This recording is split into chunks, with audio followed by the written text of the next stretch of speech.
Hundreds of years ago, east of Cormyr laid a prospering kingdom, modest in size but made up for it by the quality of life the citizens had. Farmers on the outskirts grew bountiful harvests and were paid well. Art, entertainment, and knowledge were just a few thriving aspects of this kingdom. It was named after the noble founding family Valeria.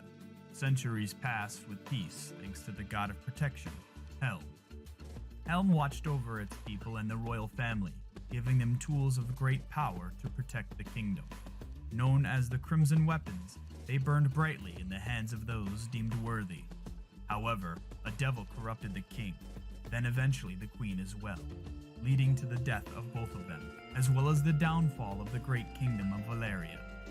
Descendants of the royal family spread across Faerun, and took with them the 8 Crimson Weapons.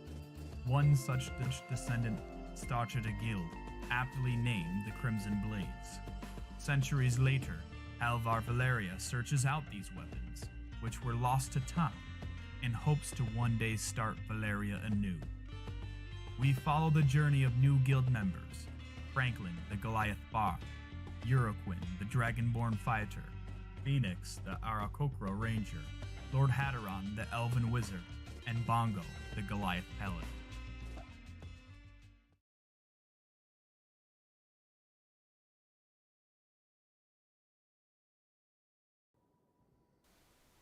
Hello, everyone. Welcome to tonight's session. I am your humble dungeon master, Zero Tuna. You can call me Tim, as most folks do. Hello, Tim. Hi, welcome. What session number are we on? A zillion, who knows?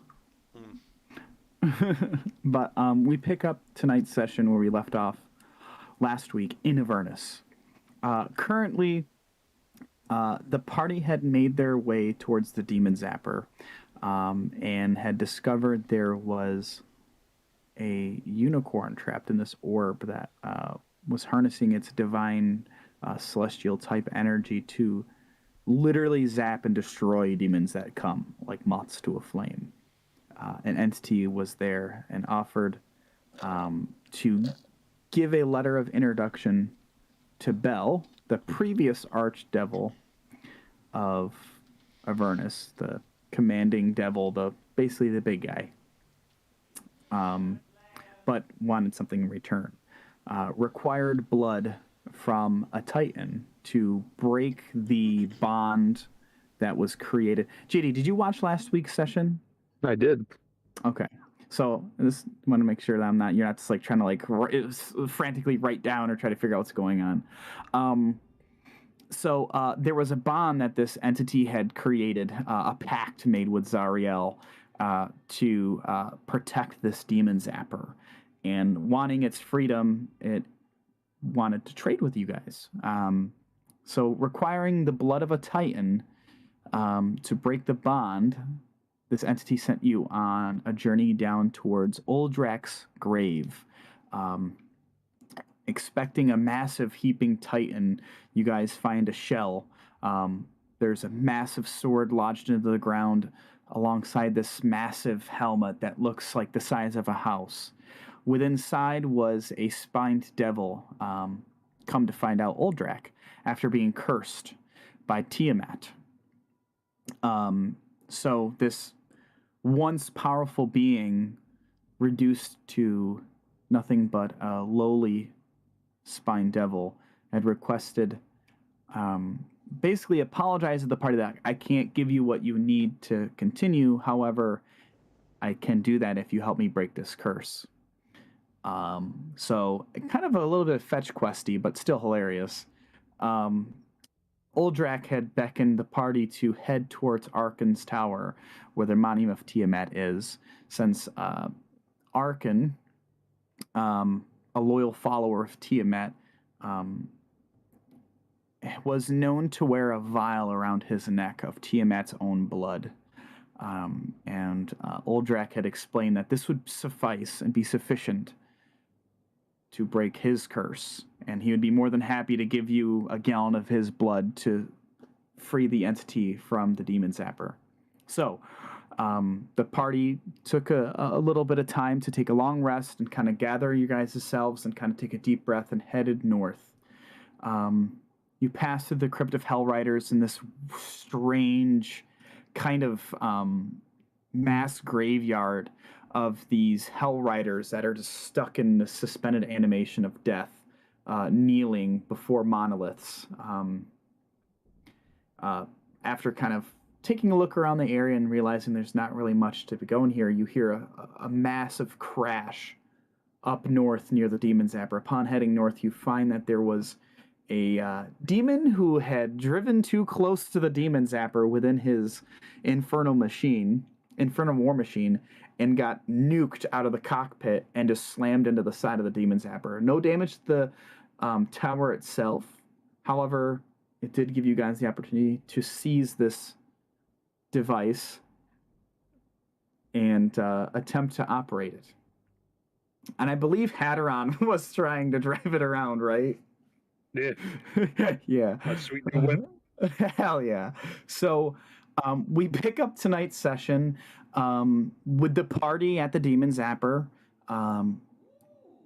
with a newly acquired Infernal War Machine, and also finding out that these machines are powered by soul coins. I was just gonna say, this spooky ass man don't give a fuck that it's powered by souls.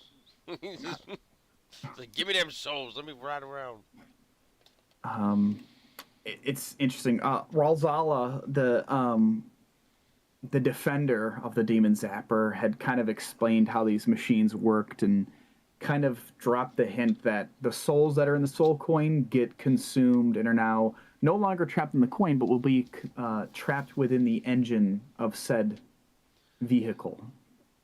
And they are basically trapped there for eternity. Like, it's game over for them. So, that's where we will pick up tonight's session. And welcome one, welcome all. Bongo is in the background. He's kind of listening in to the session, so he's kind of on the uppity up. So he may not be speaking, but he's here in spirit. Mainly so he can text back to us when his character does something. He's like, don't do that! So the first thing I would like to do is steal Hatteron for a few moments. So if Dimmick and Mordecai and Yurkin kind of have a little bit of a sidebar while I steal him, we'll be right back. Oh boy. Dimmick, Mordecai, and Yurquin. So, me talking to myself. Yurquin is a mute now, so it's just Dimmick and Mordecai have to go back and forth. They just have to talk back and forth to them. Oh my god. Yeah, go for it. Absolutely not. So, well, hey, that's your fault. You come here, Robin? Fucking idiot. Absolutely not. What is this? It started off good, yeah. I like that. No, Gonna be riding around in this soul-powered machine. yes, this is exciting. Well, I'm riding an elephant. Oh, that's right. You're riding I'm Lulu. on that sucker. Yeah, and I'm. Little height advantage. Kaboom, kaboom, kaboom. Oh wait, no, Yeah. I'm turning into big. My brain hurts after taking a 2-hour nap. I just can't. I can't don't. remember any words or anything in general. Yeah, that happens. Ego. You turn it giant ego. into the even though we have the car Yep. Tormentor. That I think it's called Tormentor. Yes. Yeah. Did you see the stat block for the Tormentor? Mm-mm. I think Tim. I wasn't watching the thing. I was just listening. I think our fantastic DM put it in the. No, he did not. Let me Meh. see if I can send it to you. That's alright. Players, notes, open notes. Where is this? Only records which you own can be shared. I don't own this. What? Oh my goodness. Apparently I don't own the Tormentor stat block. Here, It's Hadron's car. That's yeah. I don't have the Carfax because it's Hadron's car. Yeah. That's how they get you. Little screeny shot there for you. Let me go over here to the thing with the stuff. Where are you? For anybody watching, I'm currently sending a screenshot to our homeboy. There you go. I sent it to you on Oh Discord. yeah. Tormentor. I like that it has a constitution. I guess It does, yes. that's I have to, interesting. I have to send you another screenshot because there's a whole bunch of more stuff on there. Oh my Oh, gosh. Oh my oh, gosh. it's beefy. Oh yeah. Oh, she thick. Um, gosh, there's like another whole page. This one. Boop. Send that. I am the right. Oh, the boop. Scoop de whoop de poop, as they say. Raking. Oh, oh. Oh yeah. Oh yeah. So we found out that one soul coin will get you about 24 hours. 24 hours. Yeah.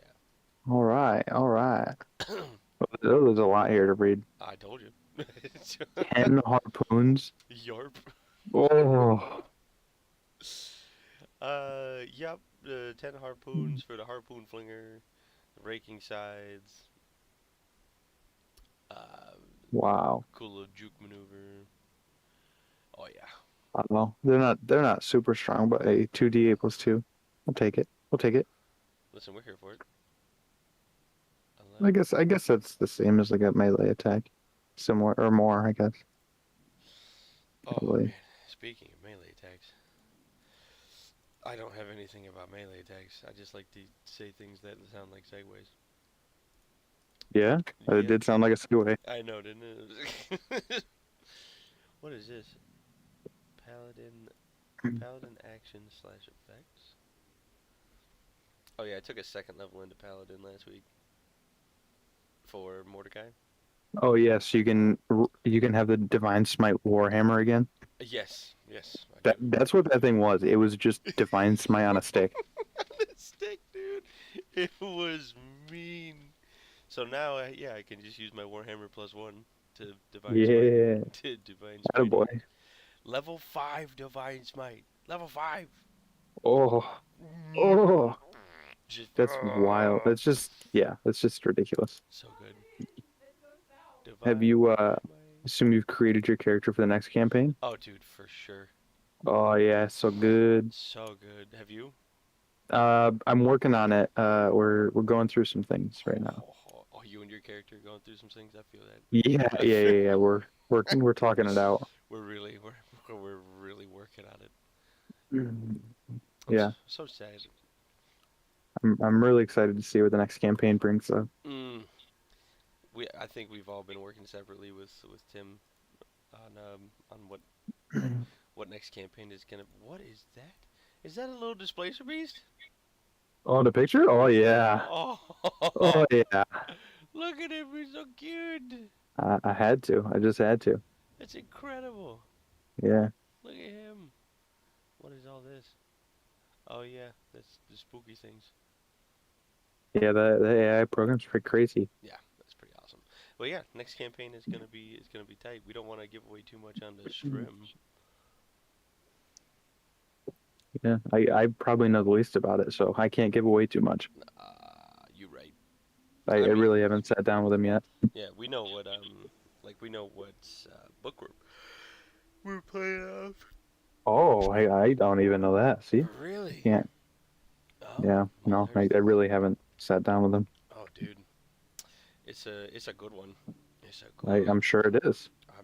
Yes. Anything he does is going to be a good one. Oh, for sure. But the book that we're playing out of is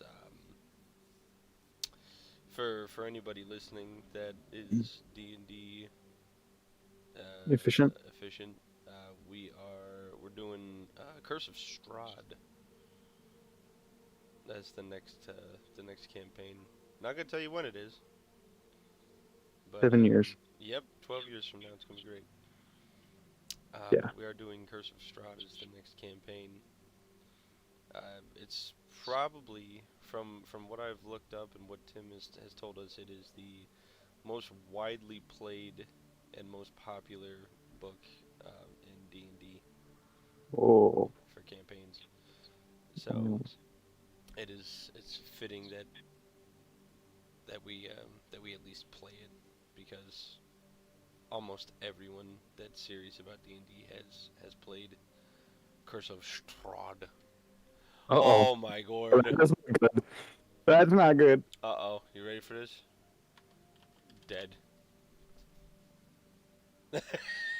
You know it's bad when they make a con save in the side chat. It's probably because he just ran the And car it's a into 12. ran the car into the tree.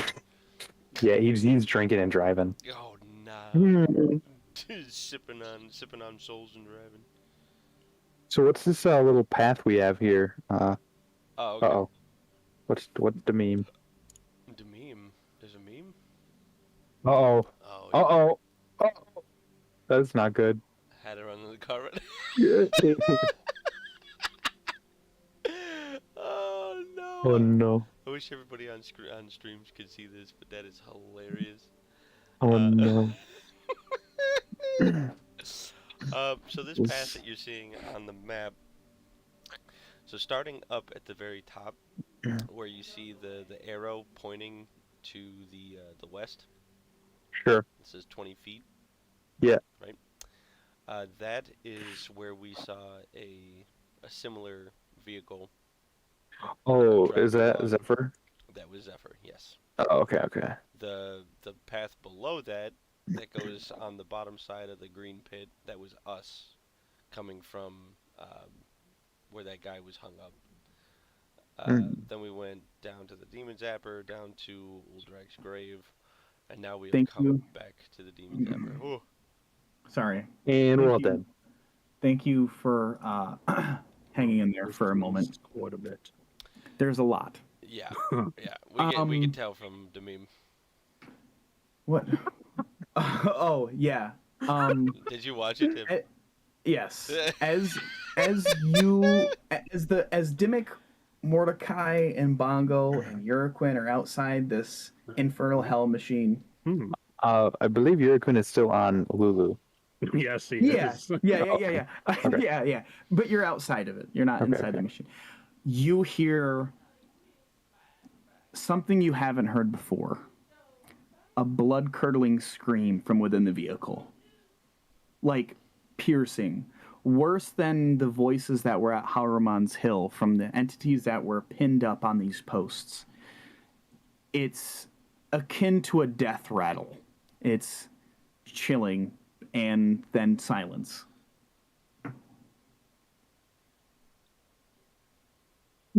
I mean, he probably just zipped his pecker up, yeah? Head around, you okay? Yeah, at this point, Hadron's gonna like be in the vehicle, just hand over his eye, just like gripping onto his skull, just like ragged, deep breaths, not even hearing anybody outside of the vehicle. Yep. Uh, I don't think he's okay. Mordecai is gonna immediately like sprint to the cockpit, make sure Hadron's okay. Okay. You approach the vehicle, and you can see he's got kind of his head in his hands. Do I see anything in the cockpit other than like? Do I see anything strange in there? Nothing that jumps out to you. Nothing that jumps out to you. I'll reach over and like try to shake Hadron. It's like, Hadron, what's going on? Hey, look at me. Hello. Not really like feeling Mordecai's hand on him at first. It's Hadron's gonna just like take a few moments of like deep breaths, and slowly he's gonna like come to, and feeling the shaking, he's gonna shake his head and he's gonna look over at Mordecai, just like, what? Yep, right here. Look at me. As you kind of turn and look, Mordecai, you see Hadron. His hair is kind of like draped over his face a bit, a tad. But you notice the eye that was previously green is now gold. And there's a black slit down the middle, much feline-like. And it kind of shimmers off of the light. What? I'm just gonna like. and there's like these strange like underneath his skin black veins that kind of stretch out and branch out like roots from where his eye is. Oh God. Hadaron, are you all right?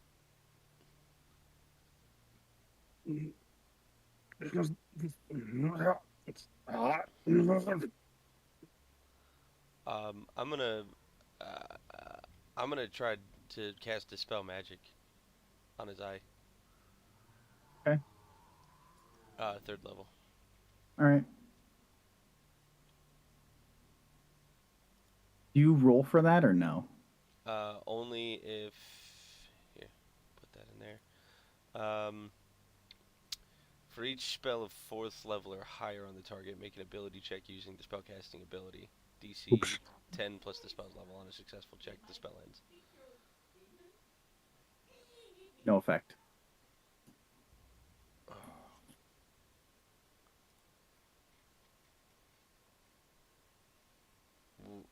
No, like no effect at all. Like it didn't work, or it needs to be cast at a higher level. Make a who is casting this? Mordecai is. All right, let me see something. Because choose one creature, object, or magical effect within range. Any spell of 3rd level or lower on the target ends. For each spell of 4th level or higher, make an ability check. I would say make a fuck. I'm trying to think. I would say either A, make an Arcana check, or a Religion check. Your choice. I will go with. They're both the same, so I will go with I'll go with Arcana. Very nice. Ayo. Very nice. 24. Just having more experience with your bardic abilities and casting spells and kind of utilizing things like dispel magic in the past. And also your discovery kind of with your discovery of like faith. You get the sense that the magic that's within this is not dispellable Okay. due to the nature of the magic. Mongo, do you or Lulu understand what that is? Bongo kind of just does that like big Goliath kind of like big man jogging over in his full suit of armor, and he just kind of like looks in, and he's like, doesn't look good, but not really sure.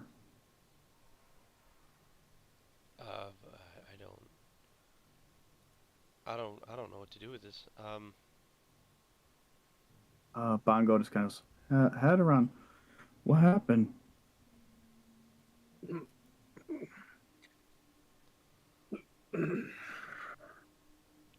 Hadron, just like- we need words here, buddy. Hadron's just gonna like hold up a hand, like just telling everybody just give him a minute because his head is just splitting. Like even himself is like trying to slowly piece things together, and he's just gonna like not so much like aggressively shove them out of the way, but he's gonna like reach his free hand out and he's gonna just push Mordecai out of the way, and he's gonna crawl out of this machine and just stand there for a minute and just try to gather his bearings. Okay. And as he's doing this, he's gonna like slowly cast Ray of Frost just enough to try to cool the burning that is going on against his skull. Okay. Easy enough. After a few minutes, he's gonna like just close his eyes. He's gonna move his hands. He's gonna like slowly just look up. I guess at this point, does his vision look any different out of this eye? Let me pull something up. Let me consult my favorite thing ever. Oh, God. D&D Beyond. Beyond. And now you guys can all kind of see that his eye is, it's like where the whites would be, where it was normally a green eye. It's like a golden orb, and for a pupil, he's got like this black slit that's lizard or feline like.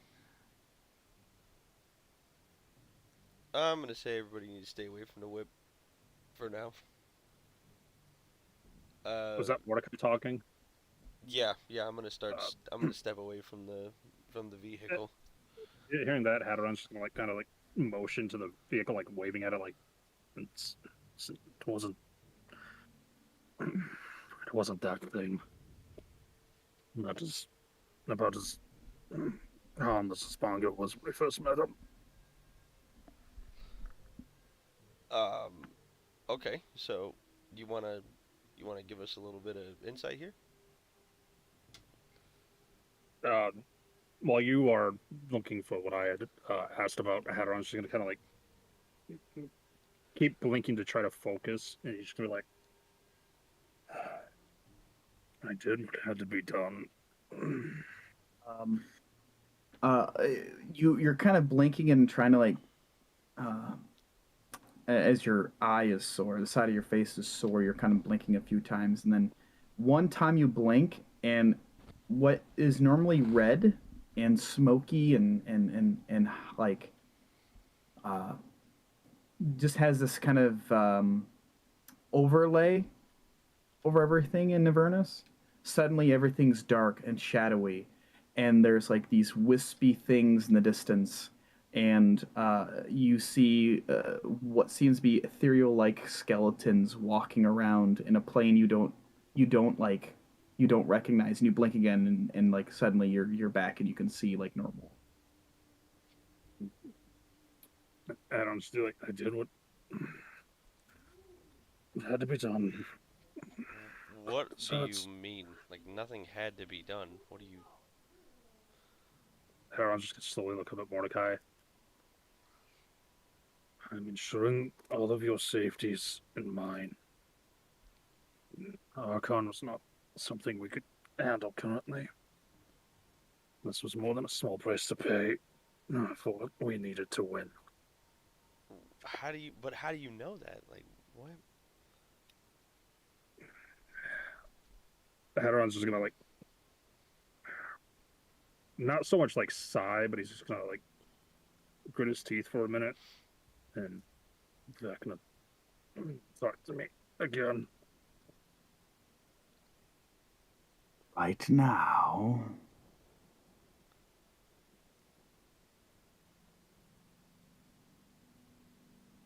What? Yeah, even that caught me off guard. What? scare you? And I just didn't understand it. Your friends are different than I thought they would look like, Haderon. You guys don't hear this, but you do, Haderon.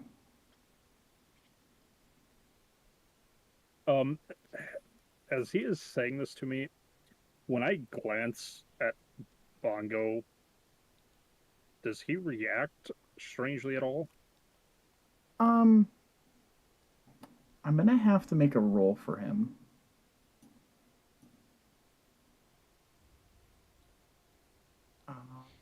It's gonna be a straight religion check for him.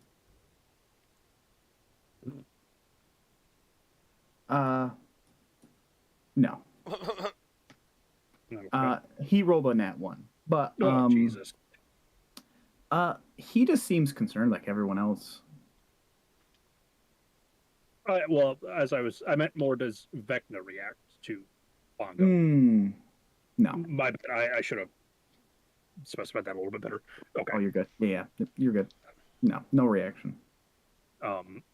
Hearing him kind of like say that back, I don't know, simply like, "Then remember what you promised me, they would be left alone."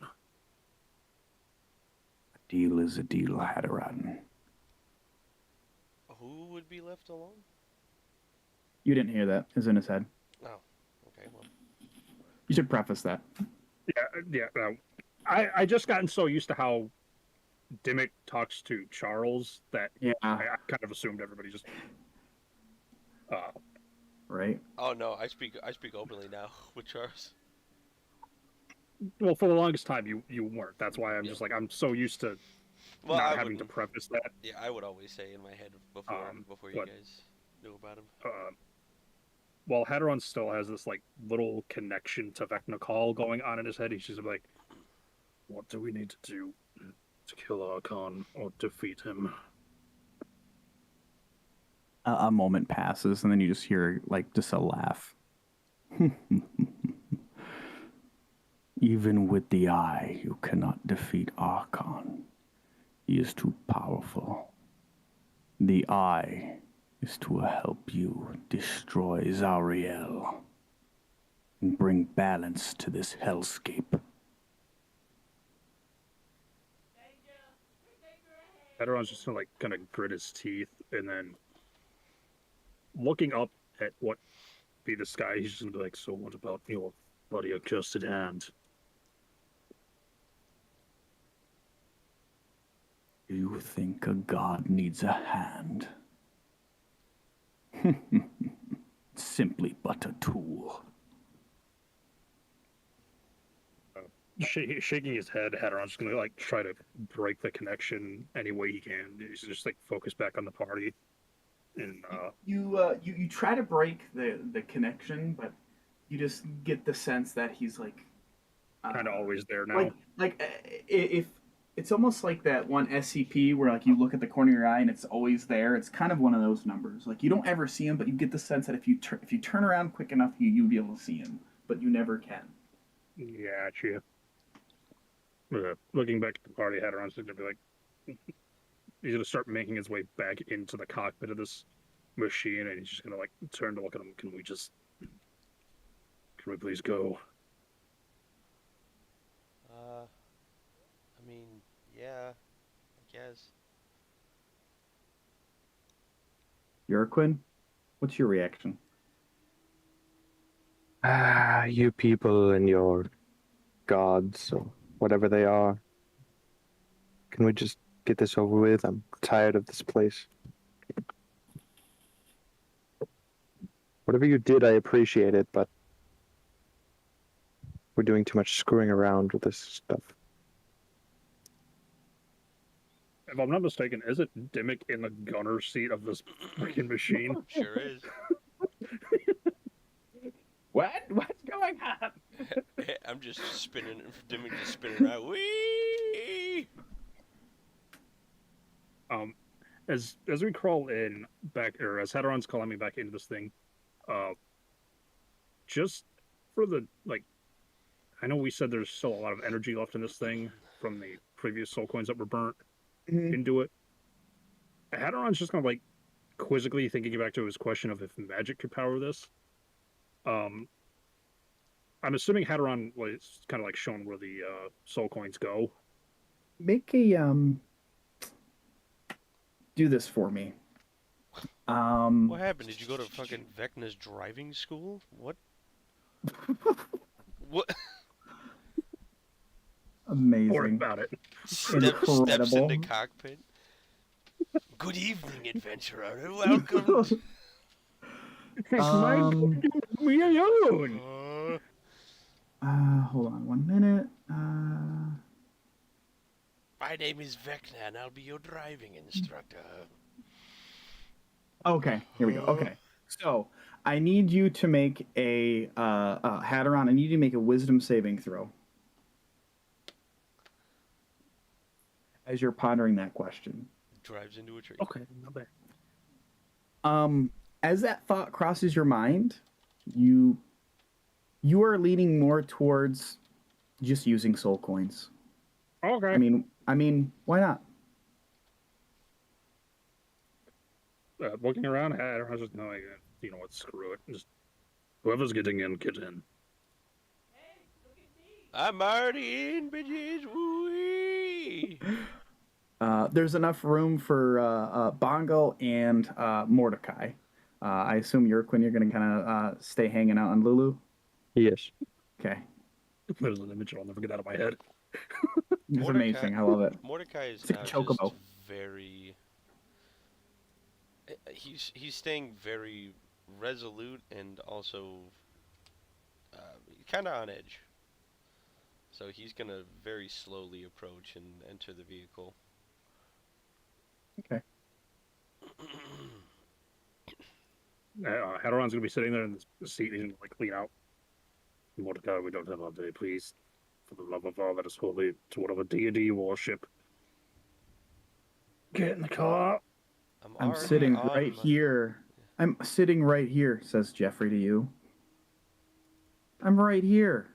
The deity is sitting right here. Yeah, and secondly, like I'm already on my way.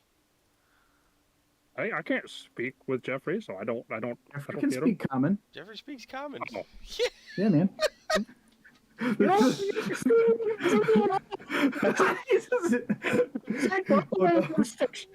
gonna stop me. That's all. Hey, baby.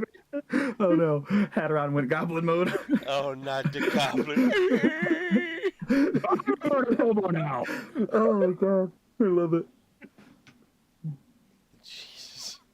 So you guys are all in the vehicle now. Quinn and Lulu are just kind of hovering kind of a little bit, like 5-10 feet away from the vehicle. Once everybody's in, Hadron's gonna like get this thing started back up and moving again. Did we ever ask what side of the Demon Zapper we were on? The vehicle is crashed from the west side of it. Okay, so we're on the side close to like the arches of Ulak, or however you pronounce it. Yes, sir. Dimmick is accidentally going to discharge the machine gun or whatever the gunner seat is. Hold on, it was a tormentor, wasn't it? Yes. Yeah. Oh, isn't it like a javelin thrower then? Hold on. Harpoon. Harpoon. I think it's a. Is it considered an NPC? Hold on. It is. Okay, here we go. All right. Breaking sights. Equipment. It's got a harpoon. Okay, so Plus 7 to hit. Range is 120 feet. as he's spinning around having the time of his life, he's just gonna accidentally discharge it. Just fire a harpoon into the ground. Whoa! You gonna stop and pick it up? My bad. Well, I guess we should ask which way is he facing as he discharges it? In front of the vehicle, to the side, behind? let me roll a d4 and find out. One is north. Is north, 2 is west, 3 is south, 4 is east. It's a weird way to do it. Okay. Jesus, Right in front of the machine. Saying this out of I was just like doing this like leisurely like Sunday drive, just doop. Hold on, stop the car, Stopping the car as Dimmick gets out. Hadron's just gonna turn. He's gonna look at Mordecai and just go, "Let us only get in the gun, or else we will never get anywhere." Nah, I want to see what happens next. I'm gonna let him stay in the gunner's seat. Don't worry, I got it. I'll go and grab it and then come back, run, do a little trot back to the car. All right. Fair enough. Hop back up in the gunner's seat. Okay. I found the fire button. And Dimmick, do not touch it unless we are fighting something for all that is holy and righteous. You can't tell me what to do. You're not my dad. I will kill us all, Dimmick. I will kill us all. Okay, so Bongo's sitting kind of like in the like the back seat with Hadron and Mordecai, I assume, like in the cockpit and like a quote unquote passenger seat. And Bongo has the map open. I'm gonna have him roll a survival check to pass along to you the different kind of points of interest to keep an eye out for to make sure you guys are staying on the right path. Does that sound good? And for good, buddy. All right, so he's making a survival check. Ooh, he's proficient. Roll a 10, not horrible, easy enough. He kind of, as you guys continue heading north, make a perception check, Hadron, since you're kind of operating and kind of driving. And I would say, Mordecai, you could probably make one as well, and probably Dimmick, since you're up on the gunner seat. And Uraquin. Basically everyone except Bongo. Okay. A what check? Perception. Perception. Perception. Yeah, just keep an eye out, see what's going on.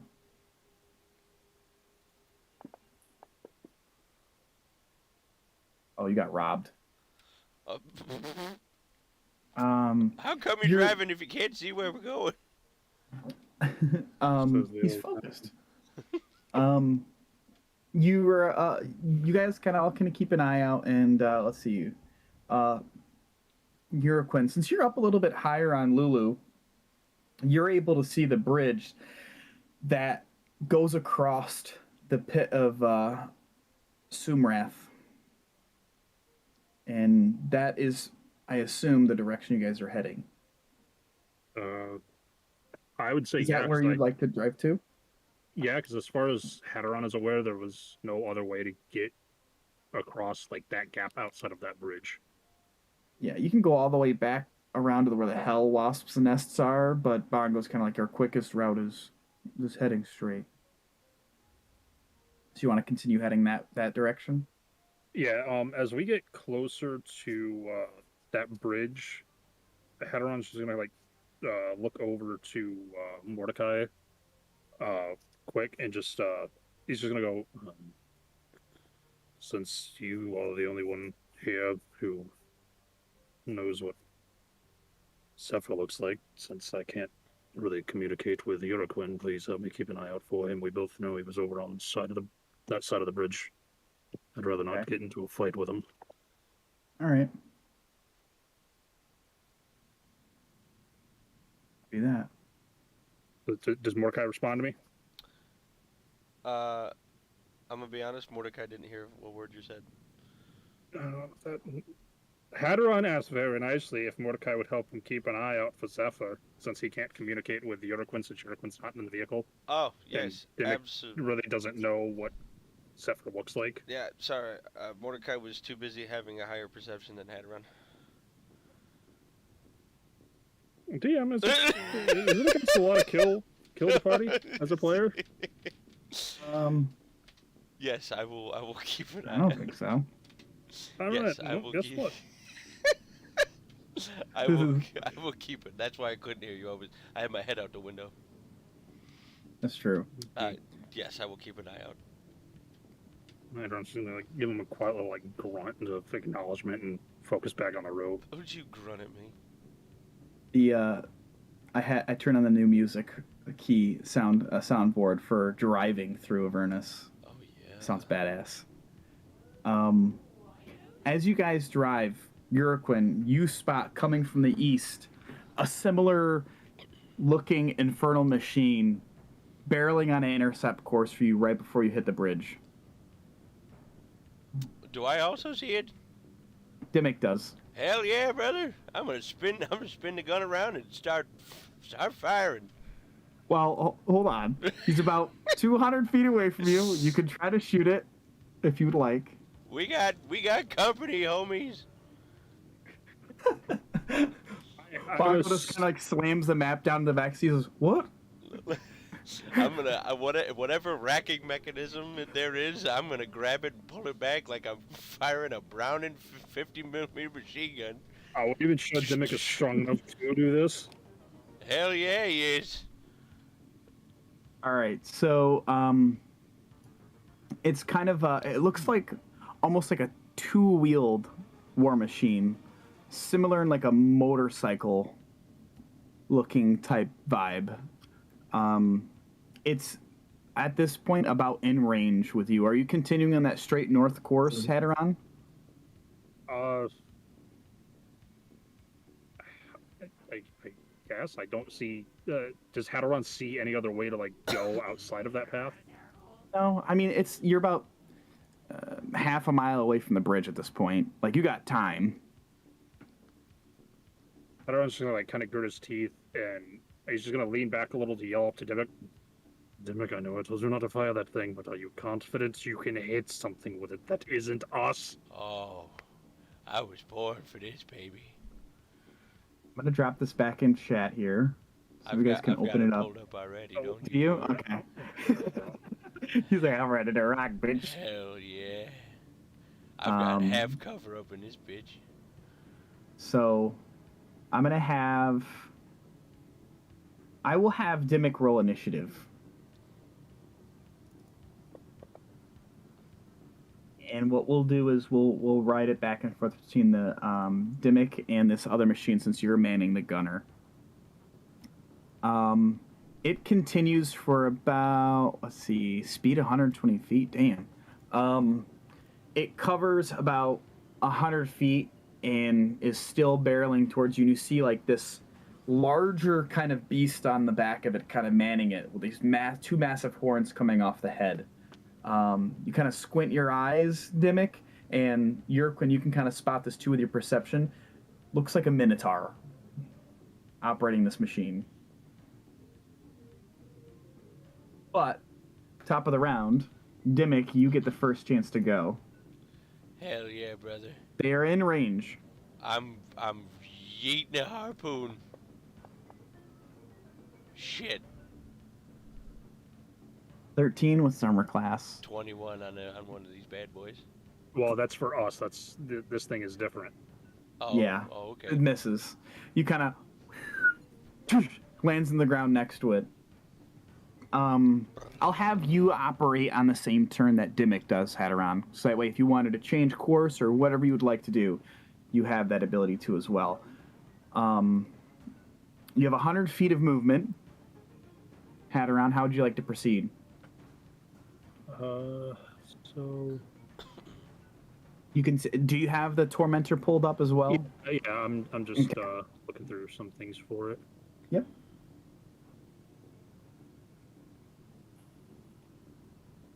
This is the vehicle you guys see. I'm going to show you the image of it. It looks cool. So that's what we're up against right now. Yeah, that thing is barreling. Devil It's apostrophe about 100 feet S ride. About 150 feet away. Ish. So Hadron's just gonna kind of like just knuckle down on the whatever controls he's got. And he's gonna scream throughout this thing. Just everybody, hold on! And he's gonna punch it, and he's gonna get within 5 feet of it for the raking slates to take effect. So you're spinning the wheel towards it, like head Yeah. on. All right. Don't know how wide these things are, like how long they are off the sides of this thing. So I don't know like a width I can be away from it fully. You know what I mean? Oh, for the wheels. No, the raking slates. Oh shit. I'm assuming it's a 5 foot. So as long as I'm like, 5 foot. Yeah. I'm gonna like guesstimate like 5 feet for a width away from this thing to use on it. Okay. Fair enough. So, within 5 feet of a creature that isn't prone or another vehicle for the first time in a turn, can rake the creature or vehicle with its protruding blades. 2d10 plus 2. Yeah, but so the creature moves out of the way and takes no damage if it succeeds on a DC 13 saving throw. And a vehicle moves out of the way and takes no damage if the driver succeeds. So I think you need Driver to roll a needs saving to. throw. Yep. I got to do it for the Minotaur. Boop. Let's take a look, bitch. Dexterity saving throw. Oh god. Plus nothing. What a cock much. He misses. So roll 2d10 on the vehicle against his vehicle. Oh god damn! 11 points of damage. Plus 2. So Gee. 13. Damn. Kind of Russell, you can slam into the side of it. You can double click on that little section right there if you hover over it, the 13, Oh, and it will roll it and it will add. okay, that's good to know. Isn't that cool? I did not know that. All right, that is actually really good to know. Oh yes, that's what I just did. I was like, oh, it's highlight. I double click. Let's see what I do. Awesome. So you kind of scrape into it. Now coming on to its turn, it's going to. Da-da-da-da. Oh, would that? Okay, no, never mind. What the fuck is going on with this asshole? Jesus. Where'd that go? I just had it up. I lost my Minotaur fucking thing. Me after Taco Bell. What the hell? What the hell's going on with this asshole? I love this vintage artwork for a Minotaur. let's see.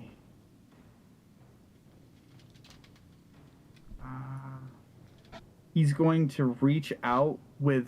He's kind of one-handing the steering wheel on this Devil's Ride war machine, and he's gonna swing out with a great axe in his left hand and try to slam into your guys' vehicle. Melee attack weapons +6. 21 to hit. What's the? That's exactly the AC. So it's Oh man.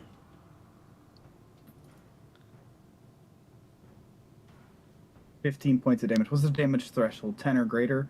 20. 15. If it so damage- mishap table. damage threshold is 10. Mishap threshold is 20. Okay, so yeah. Okay, so the vehicle takes. Let me put this in the chat just so that way. I got There we go. Yeah, we've got a total of 60 hit points. There we go. Yep, we're good.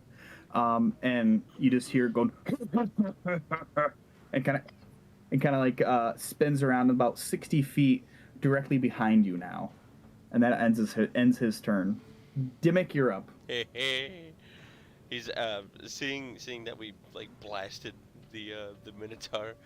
Dimmick is like bloodthirsty in this moment. He's I don't know what the hell's going on with him. He's gonna whip around and he's gonna fire again. We got 9 more, baby. 16 misses as it goes and like kind of hits the front metal part that's like the shielding, and kind of glances off the war machine. What the hell? I'm gonna whip around. Say, Hadron, turn around, bathe me in the blood and bits of our enemies. this from Dimmick Hadron just gonna like look over at Mordecai with like that look of did I just Hadron's just gonna grab what it is assuming is the handbrake and just start swinging this thing around for him. Okay.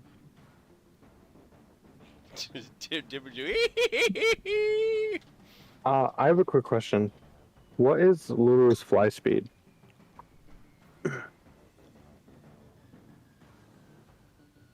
120. Does it look like? Control her and fly over.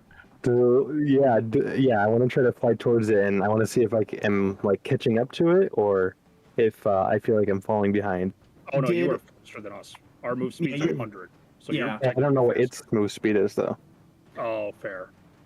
It's kind of closer to you than the war machine that the folks are driving. I will say roll an initiative for me while you're Sure. kind of operating or mounting Lulu. Excuse me. Nice. Yeah, I'll let you go. I would say if you wanted to fly, it wouldn't take you long. You'd be there in a turn if you want to get within range of the this infernal Minotaur dude. Yeah, I'm gonna try to get up to him. I don't know why all of a sudden I just picture as we all turn, like Hadron just sees Yuriquin flying in on Lulu, just Fortunate Son by CCR playing in the background. Yes. just up there like, Yeah, my cowboy hat on. Oh Jesus! Yeehaw, motherfucker! All right, Yuriquin, you're within, let's say, 5-10 feet of this war machine in the air. I'm gonna try to smack the guy while I'm gonna like have my maul underneath Lulu and try to whack him like I'm playing polo on a horse. So you're targeting the Minotaur, not the machine. Yeah. Okay. So I put him in the combat tracker so you could target him. Okay, cool. He rolled initiative too, Lamau. I just want to make sure I'm targeting it. Okay. Going for a big whack. Whack 'em all. Oh! No! Shit. You kind of swing and just misgauging how high or how low you are, and you just kind of. In this instance, would you say I get another attack or no? Because we kind of fly past him. I would Yeah. assume Lulu would bring you in as like a helicopter and is like, Okay. All right. and like would kind of fly in space since the this motorbike war machine kind of like turned to kind of do like a 180, and it's like at that point in the apex where it's like stopped for a second to go forward again. So it's kind of at that point where you're at. All right. Oh, it's much better. That'll hit him. Oh, Damn. 17 points of damage. You could slam into him with your maul, and it's like. and that'll be it for me. Hatteron, did you want to drive your vehicle? I was just about to ask, at this point, as Euroquin is doing this since I had spun, is the Minotaur like kind of like hanging off of the bike at this point? No, he's on there. He's pretty big. Like, you ever seen those crotch rockets? It's essentially like that. Oh, okay. This is pretty funny. Hatteron's just like kind of just shrugging. He's going to step on the gas again and push back up on this thing. Let me see. I gotta take a look. Bongo would like to use his reaction to infuse your weapon, Euroquin. I think it is 60. Let me see. Firelight. Let's see. 60 feet. Yeah, that'll do it. Roll another D8 of fire damage, Euroquin. As you go to swing, you see the head of the maul kind of ignite with flames. As Bongo's in the back seat of the thing, just like reaching his hand out and just sending you his divine energy. As just 3 more damage. Hell yeah. 20 points of damage off that. Nice, Euroquin. Sorry. Continue. Yeah, having seen Euroquin kind of like knock the Minotaur upside the head, Hatteron's just gonna punch it and drive back towards this thing with the raking scythe again. All right, send it. So if you target, as Hatteron, if you target the Devil Ride and then you double click the thing inside the Tormentor, it'll attack it from you. You know what I'm saying? Can't tell if I'm target. Okay, there you go. You got it. And then just click the DC saving throw. Oh yeah. Do that. Nope. Oh wait, I think I need to roll it. Yeah, you're right. Because then you can roll a damage if it doesn't make it. Yeah, hold on. It's dexterity, right? Yes. It's the Minotaur who acts and makes a save because he's got to basically operate out of the way. This motherfucker. Well, You bastards. 8 points of damage. Damn, he's like stopped for a minute and he was like, like fucking John Wick style and come barreling back at him. Oh god, 8 points of damage. Oh, and just as you come through, the rakes on the front end of your guys' Tormentor kind of slam into the front tire where he is. And as you're driving through him, Hatteron, you notice the wheel of the Devil's Ride, the other infernal machine, is now lodged within the rake, and the Minotaur is now like kind of prone on the ground as you've destroyed his ride. That leads into my next question then. Would momentum carry us enough for crushing wheels to take effect? The angle at which he was at, you just clipped the front end of his bike, so he got flung off of it, and so he's on the ground. So, and plus, yeah, you're at that point. Because all it says is moves through the space of any medium or smaller creature. So I don't know how big of a range that would be. I would say, for what happened, you hit the machine, you've destroyed the vehicle, and he fell off, like kind of back and away from where your front of your machine hit. So he's kind of like on the ground as you're kind of driving, kind of more or less parallel to him, as he's now like prone on the ground. Okay. Well, as well, Hatteron's going to take the time to just spin the vehicle around with whatever movement he has left. Yeah, you could totally just zip around. You'd have enough movement to do a quick U-turn and drive over him if you'd like. But in that instance, no. But you could in the same turn. Okay. So yeah, I'll just spin the vehicle around that way. Dimmick has a line of sight on this guy. Jesus Christ.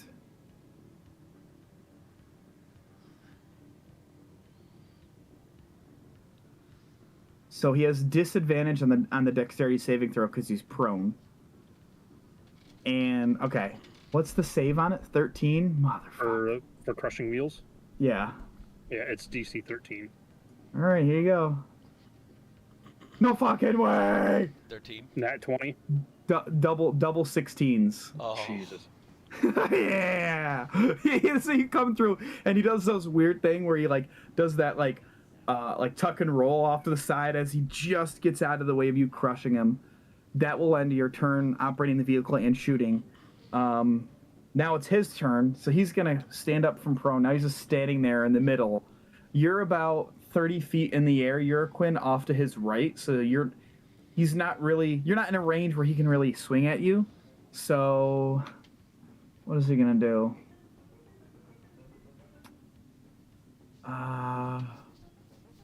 He's pretty quick, 40 feet speed. Ah, man. I don't know what he's gonna do. Because at this point, you've probably moved about 30... You're about 30 feet away from him now. When he started his move, he's going to charge at the back of the vehicle. And Dimmick, you see him get up and just start hauling ass.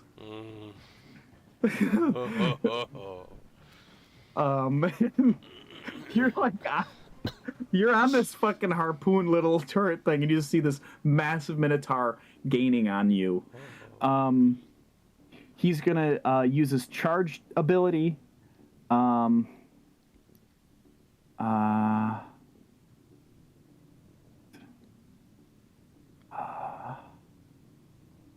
Or sorry, he's gonna use his gore ability. He's going to basically try to ram the back of your guys' vehicle with his horns. Let me see. He's going to make a melee weapon attack. That's not what I wanted. You fucking idiot. Great. Does a 20 hit the Tormentor? Does Nope. not. 21. Oh man, he comes in, he catches up to you, but he like glances off the metal frame on the back bumper and gets his horn, Dimmick, like tears a part of your clothing but doesn't actually cut you. Like that's how close he is to like hitting you up there. But that ends his turn. That's all the movement he has. So he's like standing behind you as you're driving away, Hatteron. Uraquin, you and Lulu are up now. They're about 40 feet away from you at this point. Okay. All right, Lulu, you ready? Let's swoop in. So, we're going to, she's going to bring me in, into melee distance of him. Yep. And I'm going to cast Shocking Grasp on him. So, I have to make a melee spell attack against it. I get advantage if he's wearing metal armor. Okay, yep. If it hits, I deal 2d8 lightning damage since I'm above level 5. Hell yeah. So my next question is, how do I make a melee spell?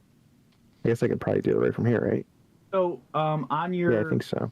character sheet, I think I got it. yeah, it should be there. As long as you're targeting. That hits! Oh, 1 second. Hello? Oh, Hi. my audio is going weird. Hello, I can hear you. All right. That just hit. Okay. It only has... So For you some do reason it's- additional 2d8, was it? It's supposed to be 2d8, but it's only 1d8 on my sheet. 1 second, let me pull up your sheet, because we had to do this before with Okay. Eldritch Blast, I think. Yeah, a couple of things I had were doing it.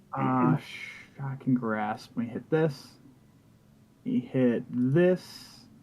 We add one more d8 to it. Boom, you're good to go. Because it's permanently 2d8. Right. Ooh, 12 points of damage. And then he is wearing leather armor. Okay. Oh, yeah. And he cannot take reactions until the start of his next turn. You bastard. And And what? What? Sorry, what, no. else you gonna do to this guy? Get fucking mauled out here.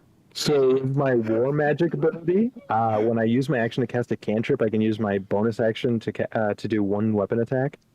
Oh hell yeah, send it. So I'm gonna bash him in the head too. What do you grab him with one hand and just like hit him with Yeah, the I ball? hold him there. I love it. Just I love it. whack him with the. Yeah, let me. Yeah. Where is it? There it is. Oh, Oh jeez, is that a crit? no, that's a different thing. That's somebody else. Yeah. Jeez, really good amount of damage there. 11 points of damage. You kind of clonk into him. And then you fly off, and he can't use his reaction. Christ. Bongo once again kind of lights your maul as you slam it into his head. Roll an Oh. additional D8. 5 more damage. Jesus, dudes. You guys are going hard on this guy. Is that finish your turn? Yep.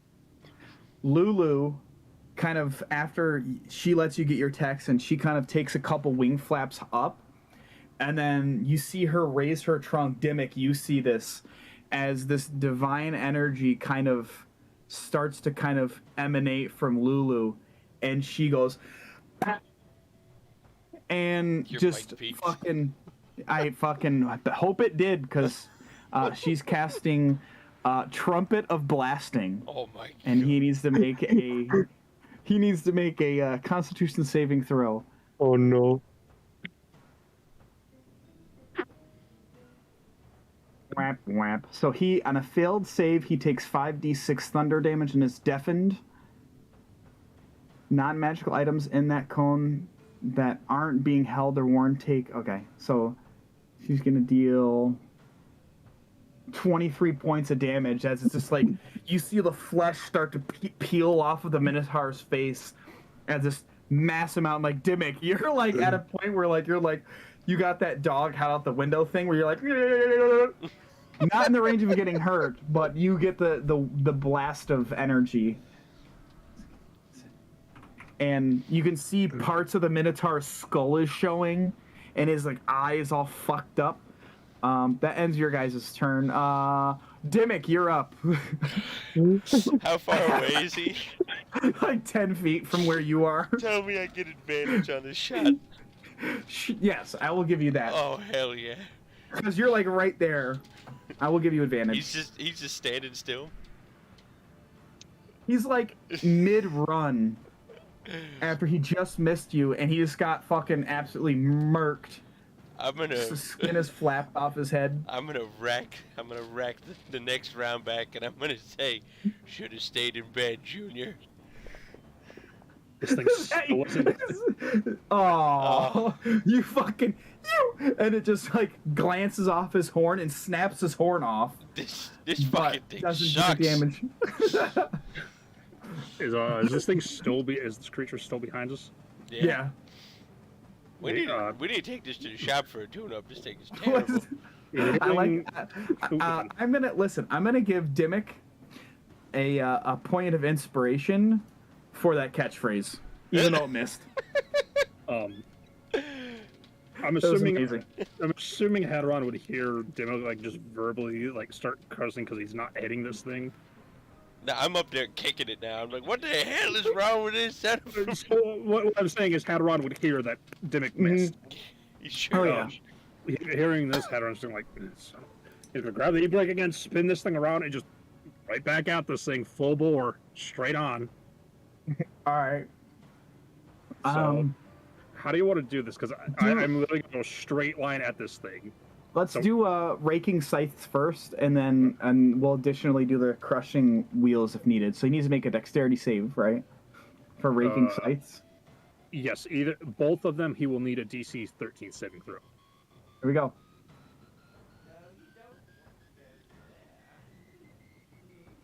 Roll your damage. Oh, He rolled a nat 1. oh my god. You kind of line him up, and you see his one eye that's really left just kind of like gets bigger as you just pierce him right on the fucking front of the machine, and his body's just like his head's just like clonking off the front of the fucking tormentor at this point. He's dead. seeing this thing just like kind of bounce around, Hadron's just gonna like slam the brakes and let it just either slide off into the front or just right under the tormentor. Yep. And as the vehicle rolls to a stop, he's gonna like stop. He's gonna lean back a little, look up at Dimmick, and go, "That's how you do it, Dimmick." And he's gonna kick the door open and go get your ammunition. I'm Dimmick's just gonna stand up covered in blood, just Your hair's like blown back a bit too. I haven't had this much fun since the War of DC-1. And as he's grabbing these, Hadron will drive him to the locations of where each one is. Ooh. Takes you a couple minutes. Uriquin, as you're on the back of Lulu, she kind of raises her trunk back as to kind of give you a high five. Smack that right on top. Yep. Take us. What's your name? I already forgot your name. Lulu, take us down there to that ride. We need to find some more soul coins. She kind of make an investigation check. Out of curiosity, is the bike still attached to the front of the Tormentor? It's the wheel.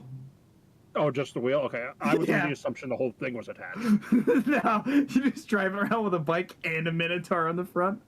No, you kind of hit the bike and tore the front wheel of it off. So like just like the tire was like kind of chilling on the front. So you got like well, you don't have a Minotaur anymore, but the tire is still lodged in there. Busted as shit. You find 5 soul coins. You're Quinn. Sick. Items. Soul. Where are you? Here you are. Inventory. Soul coin. Times 5. There you go. Boom. You collect your ammo. No big deal. They're kind of in different areas. Look like lawn darts. They're just kind of stabbed into the ground. But you collect them.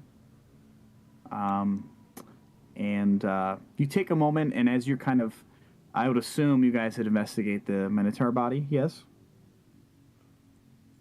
I'm mean, just they in the want gunner to. seat, homie. I'm slicking my hair back, and I'm just riding with the top down. All right. Well, that excitement's over. You're still within about half a mile from the bridge at this point. You guys kind of take a look out. It doesn't seem like there's anyone else kind of driving up along behind him or anything like that. Once like Dimmick gets everything in Europe and does what he's got to do, Hadron's gonna start the Tormentor back up, and when everyone's ready, he's gonna just start driving back out again. I'm gonna drop the soul coins off to. Well, I'll drop 3 of them off to the Tormentor. You hand them to Hadron? Yeah. Okay. Well, then in turn, hand them to Bongo. Bongo just kind of looks It's at hot you like, potato. all right, let's see. I'll fix mine. I'll lean over the gunner seat and look into the little pit down there. Find anything good? Mine went back to 1. There we go. Oh, I think it's I'm in. right. There you go. Yeah, you're good. I'm good. Are you talking to me? I'm talking to anybody down there. Did anybody search the Minotaur guy? We can. Lulu, pass back around. Dimmick was the only one that got out of the car, to my knowledge. Well, turn us back around. Let's go see what he's got. Kind of seeing Uriquin disappear, Hadron's gonna stop, turn the vehicle around, and start following after Uriquin just to be safe. You guys make your way over to the body of the Minotaur, and who's getting out to investigate? Hadron's gonna stay in the vehicle just to keep it running, just in case. Let me see here.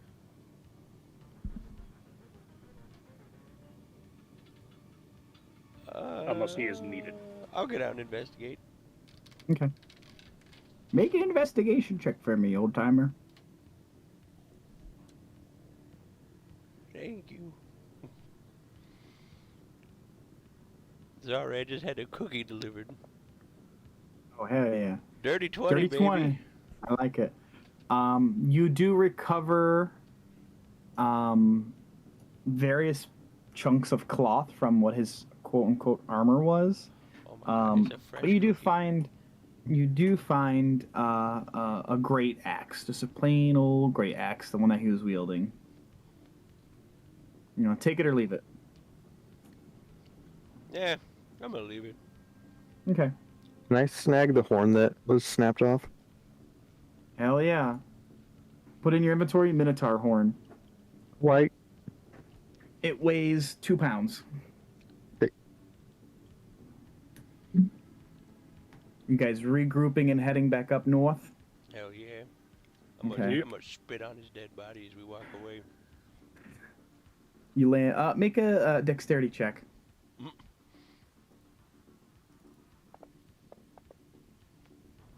You land it right in an eye socket where his eye got blown out by Lulu. Sorry, I'm dying. Was that a cookie or a poison cookie? Jesus. Oh, You guys continuing your trip up northward? Yeah. Right. I will say Bongo's gonna make us. Well, no. You guys can see the bridge only a half mile west, so you guys continue making your way there. You cross the bridge, and there's that foul stench as you cross the bridge of this pit. It's just rough, man. all right. It's- Which one of you did it? Horrid smell. And as you kind of continue across, like, it's kind of quiet and calm up here right now. You don't see any kind of signs of life. It seems like a lot of the entities and creatures and devils and demons are all kind of more or less focused and converged near El Terrell's base at the River Styx over there. You eventually continue moving forward, and your trip from the Demon Zapper up to here now, maybe a couple hours, where you eventually find yourselves stopped at the edge of the River Styx, kind of south of... Where's my... Aww. I hit the wrong button. But you've made your way here. Across here. You are right here on the edge of the River Styx. So, you guys kind of put the machine in park, and that's where we're going to take a quick 15-minute break for the night, and we'll be right back to pick up what the plan is next. Hell yeah. Sounds good, brother. We'll be back in about 15 minutes. It puts us at about 8 after, 10 after-ish. Yeah, we'll do 10 after. All right, we'll do 10 after. See you in a bit.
Hello, everyone.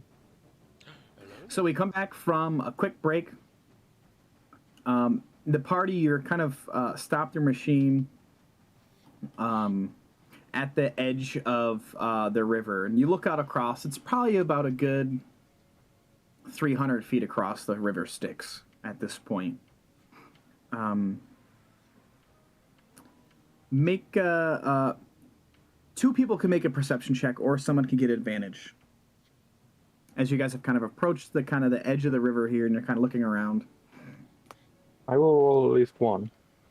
Dimmick is gonna stay right up top enjoying the view. I guess I can roll 2. Okay. Yeah, I'll have you both roll perception, see what you got. Oh, Okay, decent. As you kind of stop and you kind of look at the coast here, you spot something that's looks to be a dock, maybe about 100 feet to the west. That's kind of connected to the edge of the river here, and perhaps some sort of vessel. Seeing that, Hadron's gonna kind of like nudge Mordecai. He's gonna nod over in the direction of the dock. Does that look like a boat to you? Or at least what we would assume a boat would be in hell. I don't know. I can't really see it. Can I also make a check to see if I can? He points it out to you, and you look over. It looks like a regular ass boat. You know what? Now that I think of it, yeah, straight up looks like just like a sailboat. What the heck is it doing down here? You'll just as good as mine. Hadron's gonna lean back and he's gonna call up to Dimmick. Dimmick, tell Yorquin we're moving over this dock over to the west a little. You got it, baby. And I'll call out to Urquin. Urquin, you following them? I am following them. Okay, with Lulu. Yep. You guys kind of drive not even a minute. Not even. Doesn't even take that long. You kind of park your machine, and you see it's like a decent sized dock. It's like maybe about 5-10 feet wide. It goes out about 40 feet, and then you can see there's like a decent sized wooden boat. It's got some attachments on the edges, like a eternal lantern of sorts, and Lulu kind of barks out, and Bongo and Jesus Christ, I always get this wrong. Mordecai, do you know Celestial? Or is it Dimmick that knows Celestial? Dimmick knows Celestial. Fuck, every time, man, every time. She's like, we could use that boat to get across. I remember using these from time to time. Just a regular sailboat? It's magical. It's you just adjust the rudder and it just goes. Oh. Come on, I'll show you. And she kind of flies down there. Urquin, are you gonna stay on her, or are you gonna hop in the boat? I'll stay on her. I'll let Okay. Hadron and Mordecai know what she's saying. She says it's a magical boat. They use it normally down here. Who's that going? Okay, Hadron's gonna just start opening the door and stepping out. Bongo gets out as well. Mordecai will also get out. Dimmick's gonna stay right the hell where he is. Hearing that, the Hadron's gonna stop. You're not coming with us. You know we're leaving this here. Oh, is it time to? Oh, god damn it! All right, fine. I'm just gonna just one more time. Just one more time. How big is that disc thing you have, Hadron? That follows you? Oh, it's I think we've learned. Yeah, so we've learned since you've been away, we've learned tensor slotting disk. If you're trying to do it with any sort of movement, is not going to work. Big sad. because we found out that if I am near it, it does not move. And Right, but what's it called? Something. Tenser's floating disk. It's TENSER. Okay. Oh, it's not big enough, anyways. The thing is way too big for that. Oh, trying to put the car on it? Yes. Oh, jeez. Yeah, no. We would need 6 of them to hold just the weight of it. Before Dimmick gets out, he's just gonna rack the gun to clear the chamber, make sure it's not loaded. Okay. Oh, that's the stuff. Makes a nice sound. Oh yeah. And then I'll hop my happy ass down. Okay. Bongo kind of continues to kind of walk ahead and kind of walks on the dock, and he kind of looks at the boat, sizing it up, and he's like, "Well, I'll get in first. Don't touch the water." And you can see the water that is that makes up the river Styx is it's like a foul color red. And Lulu kind of also kind of mentions like, "Don't touch that. It's really, really dangerous to folks like you guys, or anyone really, unless you're like a demon."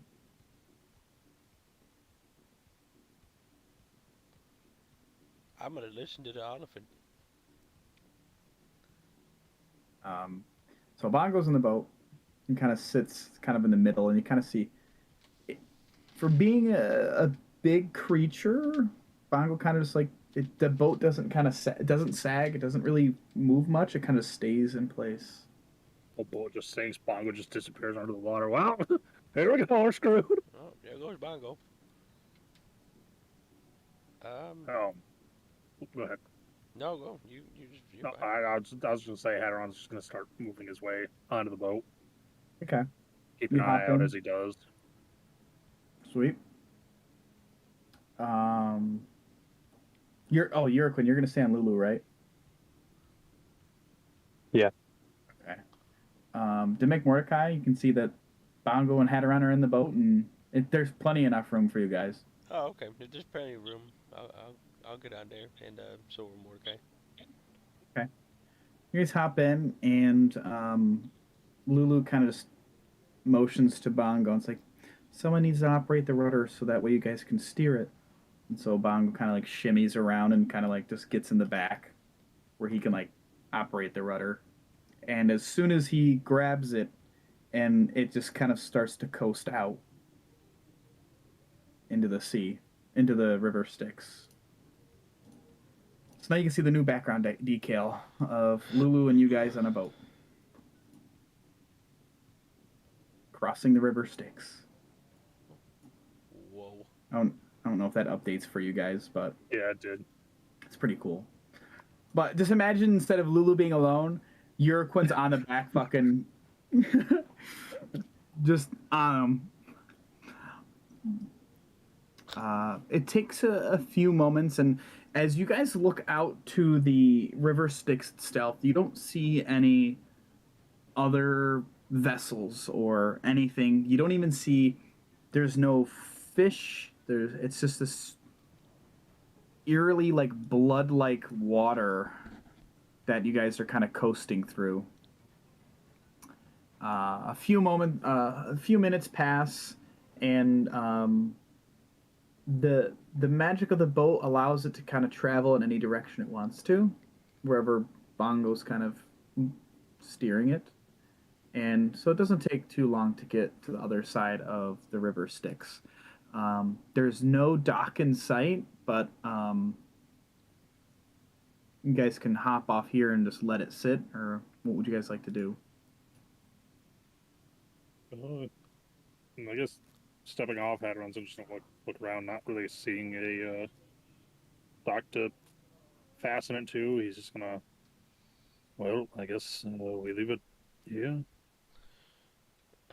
Dimmick's Let's Dimmick's gonna look at the boat and go, "Stop." Let's just pull it up onto land a little bit. I don't know what you guys are doing. Does the boat do anything It's not moving. when I say stop? It's not. Yes, not moving. Whoa. It stopped. Bongo, hand here, Okay. and we'll walk up to the boat and try to pull it up. Make a strength check. I'll make one for Bongo as well.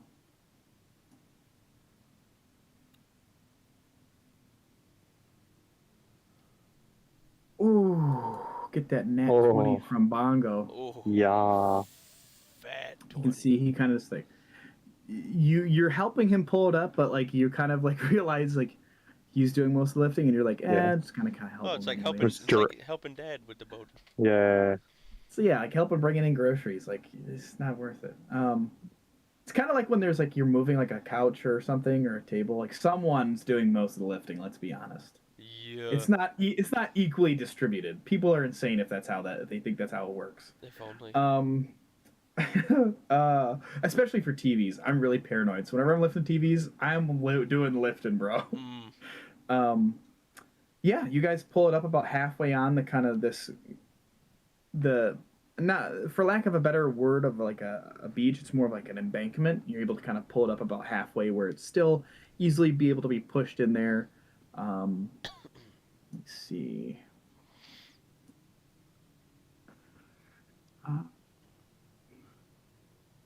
Okay. Bongo takes out from his bag. Oh wait, no, that's at the tavern. Oh fuck! Why would you do this to me, Bongo? Wow. At least he wrote on here. At least he wrote on there where the location of this stuff is. What he will do is he will pull out a crowbar out of his bag, and he'll just lean back really hard and slam it into the ground, and it goes in about halfway into the ground. This crowbar, and then he just takes out some rope and just kind of ties it around the crowbar that's kind of sticking out of the ground now, and he just goes, "Hopefully that kind of keeps it here. At least it won't drift, perhaps." Damn, that's a good idea. Dimmick will hop out of the boat. He'll turn around, he'll look at the boat and go, "Stay." It stays. Oh, shit. That's a magic ass boat. Dimmick will walk away. Okay. And So you Mordecai guys will make are- himself his way out of the boat as well. Okay. So you guys are out of the boat now, kind of on the embankment here. You can see looking out, there's just a lot of like flat land, and it's kind of more of the similar style.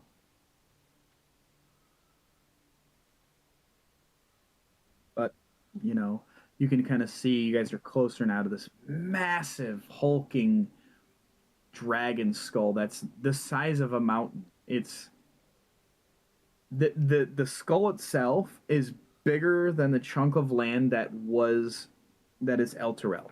I'll say that to put it in perspective. It's massive.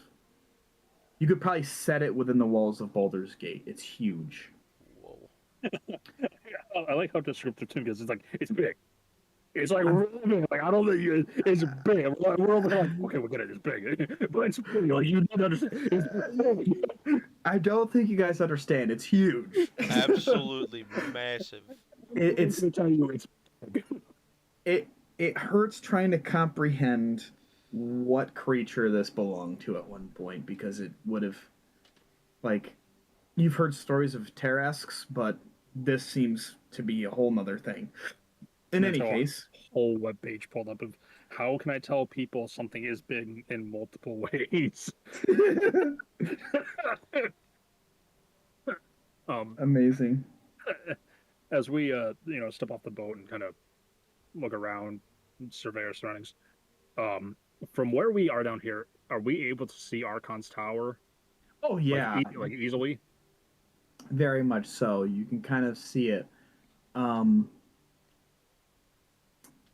A dark tower looms in the horizon. Its black spire rising hundreds of feet in the air. Its ramparts bristling with charred skulls mounted on iron spikes. You guys are maybe a couple hundred feet away from it. At this point on the edge of the river. The tower's apex splits into 5 narrower spires that jab at the sky like clawed fingers. Circling above the tower's peak is a great white dragon and you can see it's stained with ash and soot on the belly and the legs. Sons of bitches. Seeing the dragon, Hadron's just gonna like not realizing he's saying it out loud, just like, is that supposed to be here? What, the tower or the dragon? The the dragon. Well, I don't fucking know. Do I know if dragons frequent Avernus? Make a religion or a history check. My choice? Yep.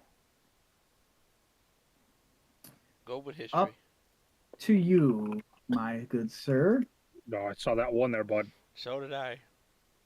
Oh no. Da-da-da. Let's see.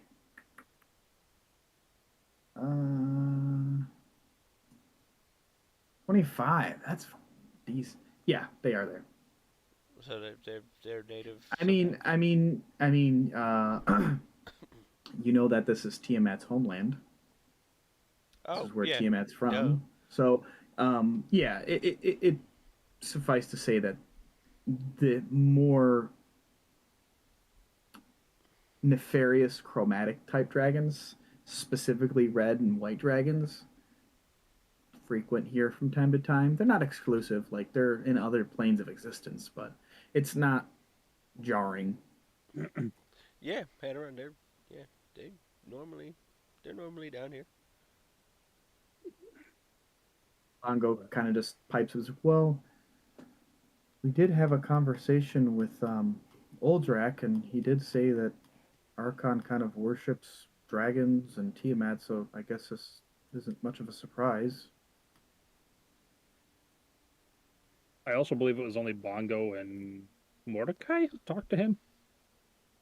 Talk Or to was me. it? Yeah, Yeah, so Hadron would not have been privy to that information until just now. Whoa. So, thus Hadron's confusion as well. fair. Yeah, Hadron's no, gonna they're, be- yeah, they're down here for sure. Dimmick would definitely know that from his travels. Oh, hell 100%. Hadron's just kind of like quietly just go, well, that makes things a bit more unnerving. Dimmick being the kind of I don't. You can use this information how you'd like, Dimmick, but you know that there is a cult known as the Cult of Dragon that worships Tiamat that Mm. you've probably crossed paths with in the past, and it's kind of probably most likely where you've gained a lot of that information from. Mm. Mm-hmm. Sounds about right. Um,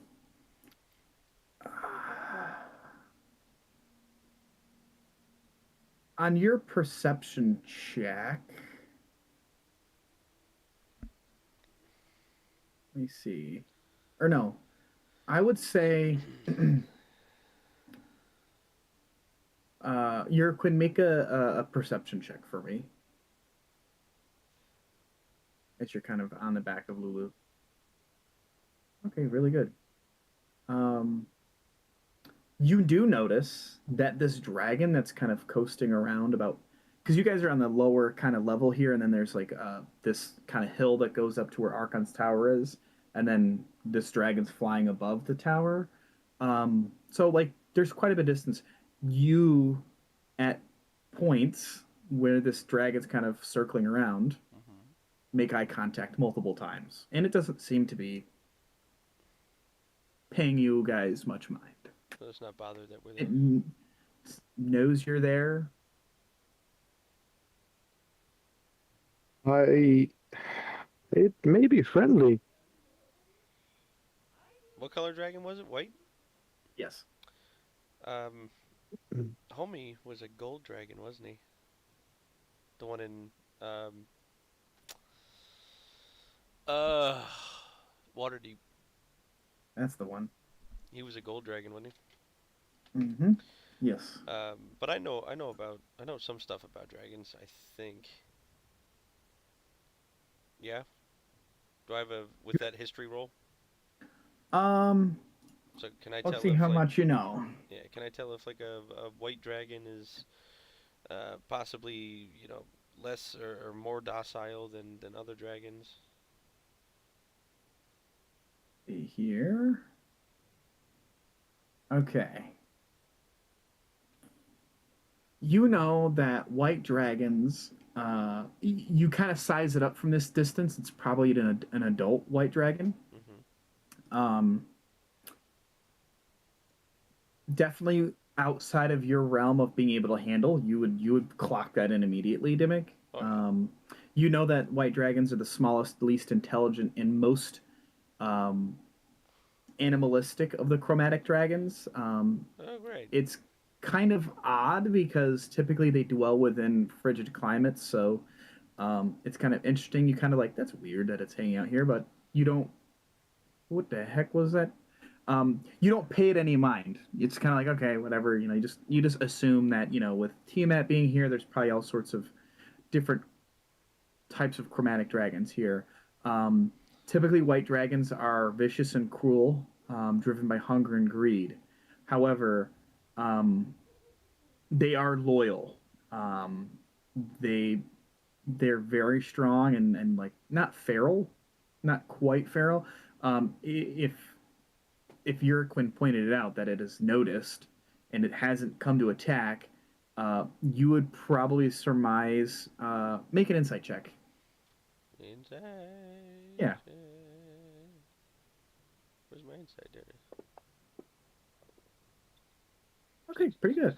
Um, Considering the nature of like a wild adult white dragon or a white dragon in general, um, if it's not immediately coming down to attack you, it's probably loyal to someone and is probably either keeping an eye out to alert or just to protect the territory. So Got it. you can use that with how you please. Yeah. I'll relay the information to the party. Probably we probably want to You keep got an eye on it just to be safe. to make sure that we're being on the up and up. I need you to repeat everything I just said to the party, so that way it's All right. up to the role So play. No, I'm just kidding. yeah, probably want to keep an eye on that dragon. Usually the white ones are pretty vicious. They're pretty easy to agitate. So let's just Well, let's be a little safe, a little cautious. he knows we're here, and he hasn't come for us yet. So, Well, still, probably best to keep an eye on him just in case. yes, I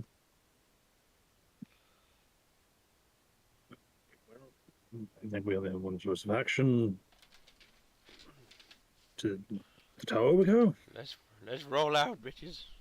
are you going to be okay when we go up there? Are you going to be able to keep it together? Oh yeah, I'm gonna be fine.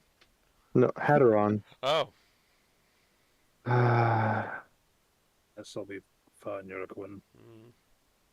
mm, you won't grow a tail or anything, will you? I don't know. Are you aware that white make no cooler than you? Hey, oh wouldn't damn, want that to happen. oh damn, sick bird.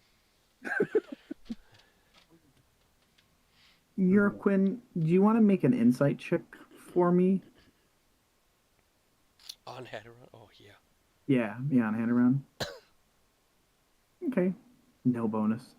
One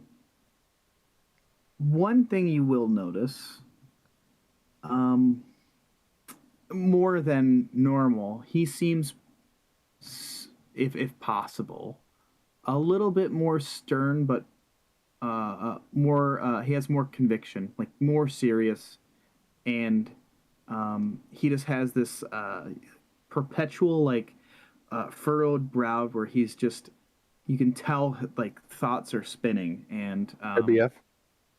no, not so much that, just like kind of like Peter Capaldi, Mm. just that furrowed brow, and he's like you can tell that like he's just got this conviction about him that's more than before. You don't mean violence up there, do you?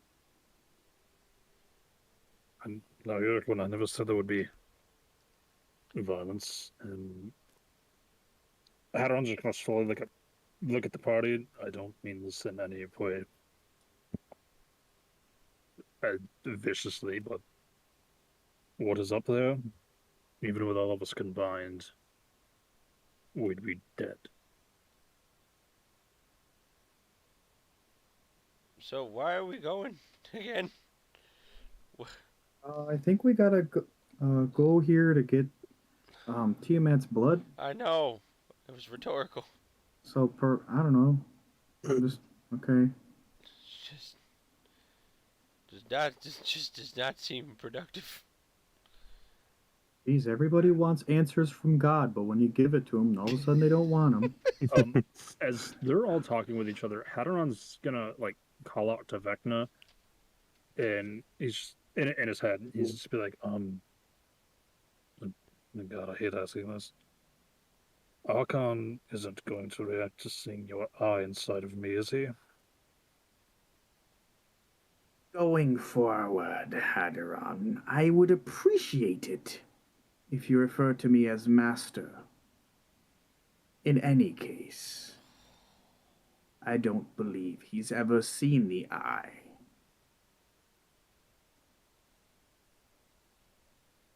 That doesn't ease my mind any.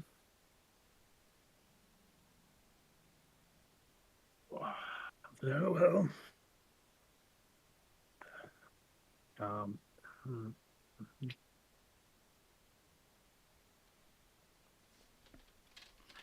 Out of curiosity, the fine gloves Hadron has in his bag, what color are they? Fine gloves? See. Let me see. Ba, ba, ba, ba, ba, ba.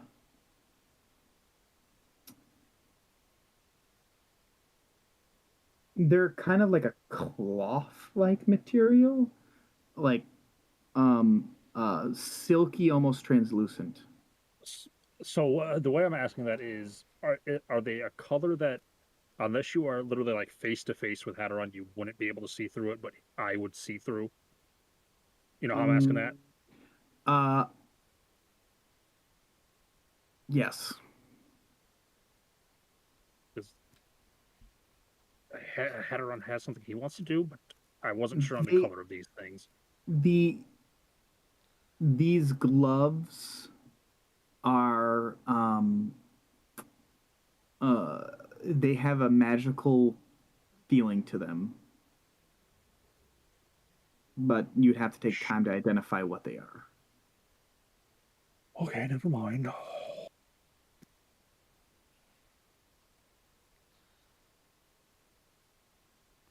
Did you pull them out at all, or? No, I wasn't sure what color, because they just say like they appear almost translucent, so I wasn't sure. They're like white, kind of like a that like wedding bride fucking bullshit they wear. Wait, have you not identified them? Nope. Who knows how old they are? Well, until now, I didn't know they had magical properties to them. Oh. Because it does not say they have magical properties. They don't. So I know. Say that. That's why I didn't know, so I never bothered to identify them. Oh, buddy. Own. Anytime you pick something up, what are you silly man? I've had these things for so long. Dude, so long. Russell, Yeah, here, you got these now. Russell, like, oh, this coin my grandfather gave me? Oh, it's nothing. It's a fucking soul coin. Yeah, right? Yep. Might as well take like a couple minutes and while we're here. Well, I guess Hadron's just gonna like, oh, but that's a spell slot I gotta burn. No, you can do it. You can cast it ritually. It's a spell that you're able to cast. Do you got a master bow? English for the trucker, do you speak it? Oh God! Holy shit! No, Dimmick speaks celestial. Something was definitely in that cookie he ate. God, apparently. I wish they would have given me a heads up. Bongo does that thing and he kind of points his finger up and goes, well, might not hurt to take like a 20-30 minute break to take a quick short rest. That's not a bad idea. Maybe Milo. eat something, drink something. Before we head in. Good call. Good Yeah, call. wouldn't be a bad idea. Yeah, I like the sound of that. What's everybody else Yeah. think? Hearing this, I'm just gonna walk over, find a place to sit down. I'm just gonna sit down and start working on whatever these gloves are. Try to figure Okay. them out. Yeah, you can ritually cast Identify, and it doesn't cost a spell slot, but it takes 10 minutes. Guess that's what I'm doing. He's like, well, fucking A. Well, fine. God. Let's see. Because I feel like I've asked about these gloves before and never once was told they had magical property. You gotta be more specific. I asked that question, Dad. You get it? I mean, it's pretty weird. Gloves that are made out of materials so fine that they appear almost translucent. That seems strange to me. I'd be like, hold up. Bro, silk. I could have just pegged it to they're made out of silk. That's fair. Russell That's thought fair. they were just white hospital gloves. Yeah. Uraquin, did you want to do anything on your short rest? Just watch the dragon. Okay, fair enough. Aderon found ye old Michael Jackson's glove. There's two of them. Bongo just kind of cross his legs and sit down and just kind of rest and drink some liquid and eat, snack on a little bit of a ration. You take 10 minutes kind of setting up this circle, and Dimmick comes over and kind of helps you out a little bit here. He's like, making sure that your circle looks good and Yeah, just trying to be helpful. yeah, let me sweep up a little bit. This is all dirt. Yep. God damn it. Yeah, so you identify those as gloves of thievery. Hmm.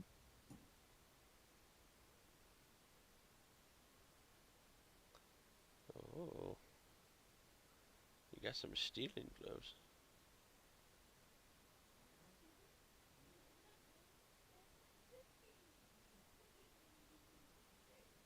Which are really dope. For like a uncommon rare item, for uncommon magic item, they're pretty sweet. But you guys finish your long rest unless there's anything specific you guys want to do. I don't think there's anything. While the party's just sitting there kind of like relaxing after Haderon finishes figuring out what these things are, he's gonna kind of like look at them and just like a small like standing up. He's gonna like clean up after himself. He's gonna walk over to wherever Uraquin is. I'm assuming Uraquin is still on Lulu. Yeah, he's just chilling, I assume, right? Yeah. I was just gonna say there, Uraquin, and he's gonna just like reach up and hold the gloves out. Nice. Yeah. Don't let the for you. Just take them. They'll help with you picking locks and stuff since you're the lockpick skit here. Oh, thank you. I don't really have anything to give back to you. I don't necessarily want anything. They're just. I feel like they'll be better for you than in my hands. All right, thank you.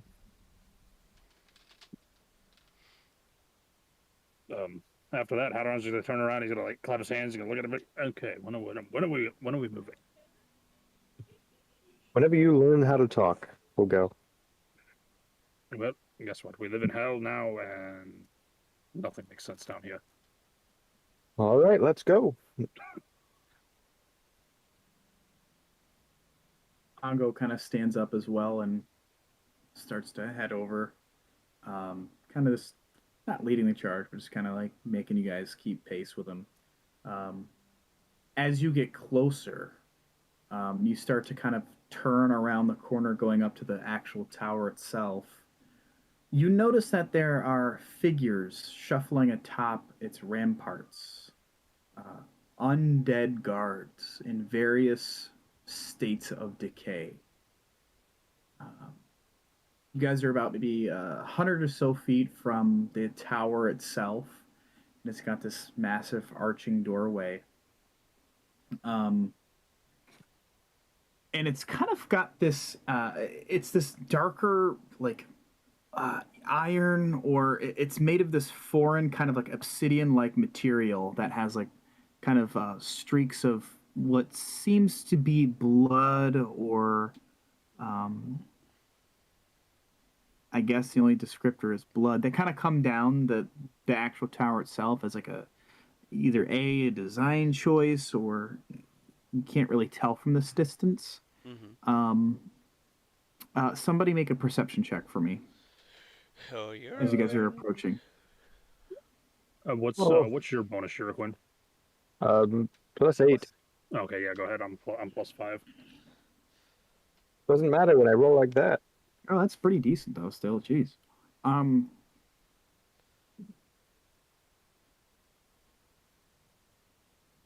as you approach, and you kind of see this, York, when you notice there's this spiked, this like really dark blue colored creature. Looks like he's holding a club or something that's kind of emitting this disgusting lime colored green smoke that's coming out of the head of this kind of massive club. And this like bluish creature has like this armor that looks like from this distance on its back that are like black spikes. It looks like a mountain on its back. And as you guys get closer, you hear from up atop the tower a loud screech from the white dragon. As it doesn't come any closer, it just kind of yells out loud as if there's intruders or visitors. This blue creature that you see kind of emerges more from the tower and kind of walks closer to you. What do you guys want to do? Uh, That I'm sounds, assuming it's. Oh, go ahead. No, you go. I'm assuming is it like in a threatening manner that it's moving towards us? It's not moving fast, and it's kind of using this this hammer-like club that's emitting this green smoke, almost like a walking stick, essentially. And this is kind of slowly just approaching you guys. It's hard to tell from this distance. Okay. Well, You do see, as it continues walking towards you guys, 4 figures kind of fan out from behind it. These figures are from behind what? The dragon? behind this bluish black creature that has that club. Oh, okay. Gotcha. Yeah, Did They- not catch that part. my bad. No, that's The this reception committee, we'll say, the reception committee. there's the 4 entities that kind of fan out. They look Hadaron, you peg them immediately as some sort of undead. You just get the sense and the feel from their energy and just their beings and the way they move. But you can see they're like this very like sickly whitish pale skin with like tatters of like cloth that just barely cover its nether regions. And like they have these long pink tongues that are gnawing on bones, and they just kind of are staring right at you as they continue. This group continues to kind of meet with you before you hit the tower. Just out of curiosity, what is the order we're moving up this hill at? I think that's for us to decide, isn't it? It would be, yep. I Well, would assume Bongo would probably be probably at least walking. Well, Bongo's here now. I think he connected, isn't he? He's muted. Yes, I am here. Oh, he can speak for himself. whoa. Yeah, I'll be in the front. Dimmick needs to not be in the front because he does not like the undead and will start a fight if something Forbidden. happens. Wait, can Dimmick tell if they're undead? Make a perception check. Oh God. I apologize in advance, boys. Oh, Oh, thank God. 6. Hard to tell. They just look like oh, you didn't want to succeed. No, I didn't It's- because it's difficult to tell from this distance, and from what you're seeing, they just seem like maybe some sort of devil or demon. Yeah, the specific cleric I am does not deal with the undead. Or Are you or should I say, deals with the undead. Right. How, Are how you- far away are they? by the way? I would say at this point about 75 feet ahead of you, Oh. Um, still walking towards I'm you. gonna kind of like quietly lean over to Hatter and just be like, do you know what this Archon looks like? Is he in that group there? With Hadron knowing what Archon somewhat looks like, does he see Archon in that group? You do not see a dragonborn. I will say that. Hadron's just gonna. Oh, go What ahead. you do see, and now that they're within close enough space to kind of really get a good visual, it seems to be a turtle, but of a very heinous visage. And I will show you an image because it's kind of unsettling.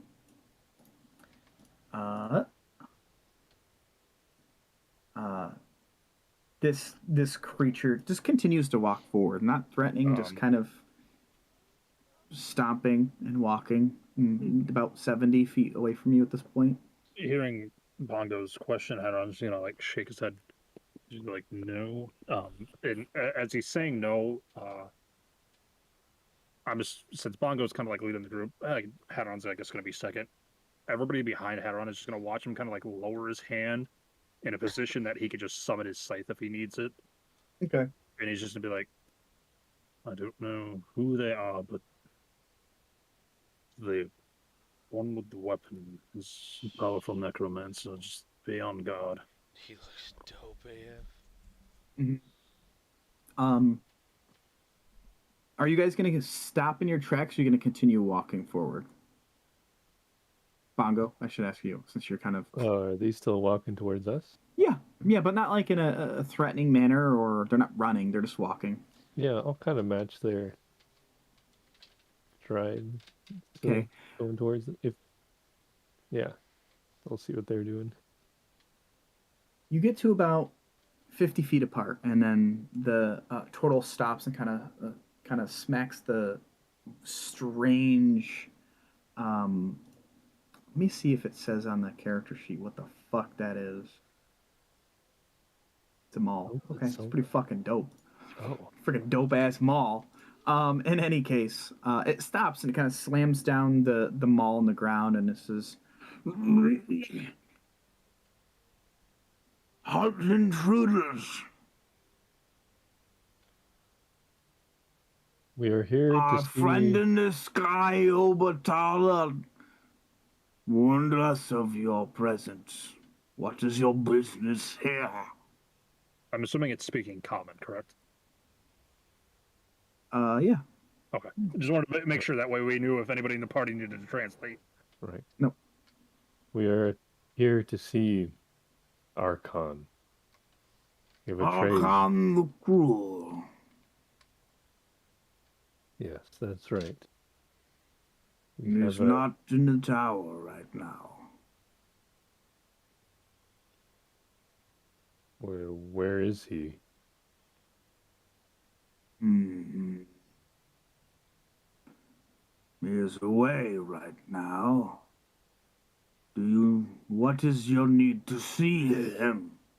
We have a trade offer. Something that he would probably like and something that we need from him. What is it in for me? What have you brought Crawl? The necrophile of Avernus. The necro Well- what? You heard me. I imagine your Lord Archon would not be too happy about you denying us coming through to do a trade with an item. Blesses you. What do you got on you to give me? Perhaps I can lead you to Archon. if you have something in your possession for me. Soul coins, magic items, perhaps a dead body. Any will suffice as a payment. I'll give a glance to Hatteron. Uh, seeing Uruguay look at Hatteron's gonna like look at him and just be like, these? You pulling out your soul coins? I don't have them. I gave them to Bongo, remember? Bongo, you have soul coins on you. Yep. Okay. Good to know. Bongo, you have a Um, sack of 740 soul coins. Yeah, I'll. You want soul coin? I will lead you to Archon for 5 soul coins. Just the way you said it, Bongo. You want soul coin? Yeah. Khajiit Well, has swears if you have soul coin? Well, Bongo, you have 3 and I have 2. Seems like it makes 5 to me. As Bongo starts fishing for them, Hatteron's just gonna like reach up and just grab his shoulder and lean in. He's just, Bongo, are you sure about this? You were awful adamant about keeping a few of these to see if my father would pardon whoever it was in the soul coin he took from you. Yeah, Tim, how many do I have? 3. I do have 3? Yep. So no, actually, Bongo would have more than 3. Because Bongo has the ones from when we first found the Tormentor when last session I gave him. Yeah. Oh I yeah, so you have 5. You have 5. Yep. Okay. There's 2 in the machine. Right. Yeah, I'll Boom. whisper back to Hatteron. I at least still have 2 left over. Hopefully that should be enough. Hearing- Yes, Mr. Kroll, you said? The Yes, necrophile? Bill? damn right. Yeah, we happen to have 5 soul coin. Hand them over. Toss my 2 down to you, Bongo. All right, I'll slowly like walk up to him, like just hold them out. He kind of snatches them from you quickly, and he's like, Well, opens up this satchel on his waistband, just drops them in. there goes our gas money.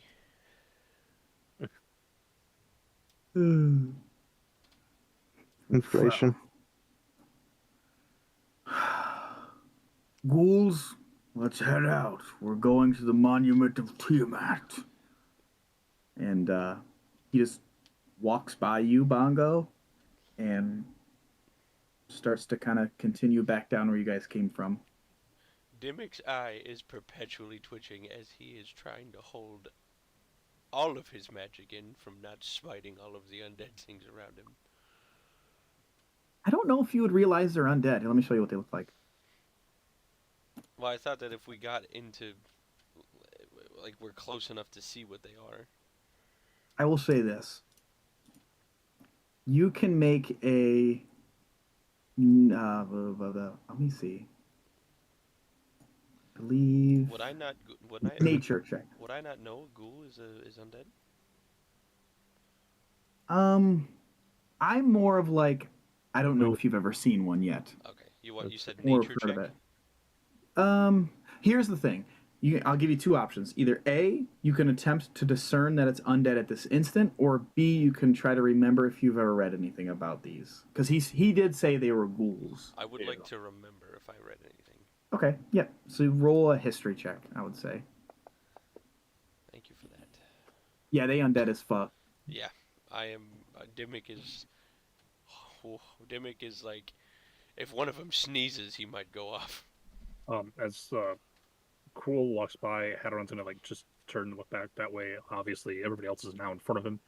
Seeing the change in Dimmick, Hatteron's gonna lean down next to him and just. How do you see the change?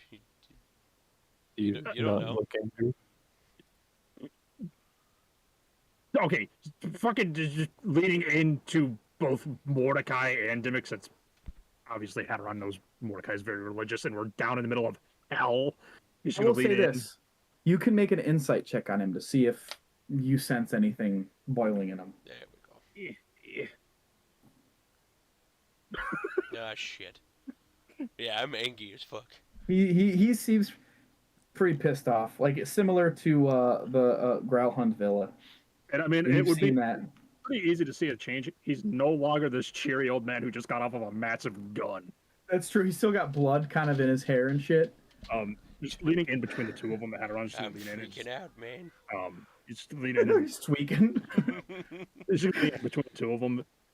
And just relax. I know you both would prefer to smite everything here off the face of not Earth, but again, as for this turtle, I don't know if we could take him, and I'd rather not piss off the great white thing in the sky. I can put him in the ground. Hadron's just gonna like smile. So does that mean you're going to put me in the ground too, old man? I can do it. Don't tempt me. Things like this should not be up and around. What if we let you back on the gun when we go across the river again? That's already a given. You can't tempt me with things that I already know.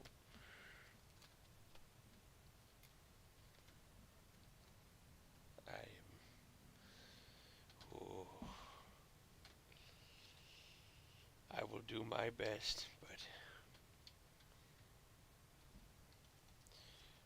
These are things that are being...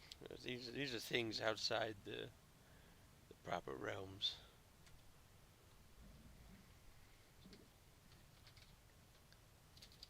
Are you guys just following him at this point and just chatting while he's leading you guys down the hill? I am trying to be quiet.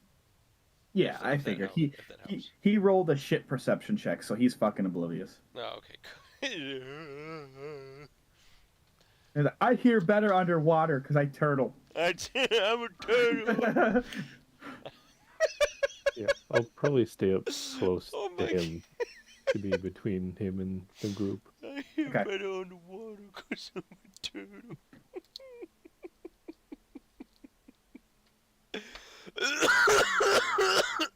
Sorry. Oh god. That was just funny. Yes, I'm still following.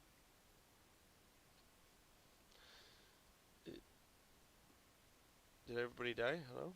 No, I'm listening to you. You guys are continuing then? Yes. There's a strange, like, the landscape's just odd here. You can see in the space around Arkham's tower, there's bones kind of in the ground peeking up, and different bits of body parts that are just decayed and stuff. That you get the sense that there's been a lot of necromancy that has occurred around these parts. Oh, even worse. It's very unsettling in this area. A couple times those sturges kind of fly overhead, and then you see Kroll just lift his maul up and just shoots some sort of ray out and just incinerates a sturge that decides to fly low enough, getting any ideas. And he kind of continues at his kind of, normal pace, just kind of heading out, and doesn't even turn back around to look to see if you guys are following. The ghouls are kind of just like shambling around by his sides and just kind of keeping an eye out, looking around, just kind of in a strange Walking Dead type vibe of just like, not 100% there mentally. They're just kind of thralling around. Let's see. Bongo, you hear from the map. The cartographer beckons out to you as you guys kind of come closer to this monument of Tiamat. Draconic devils roost in a giant skull, through which the Dragon Queen speaks with 5 tongues. As you get closer and Krull kind of continues to lead you, A colossal dragon skull leans against a mountainside, surrounded by bones the size of houses.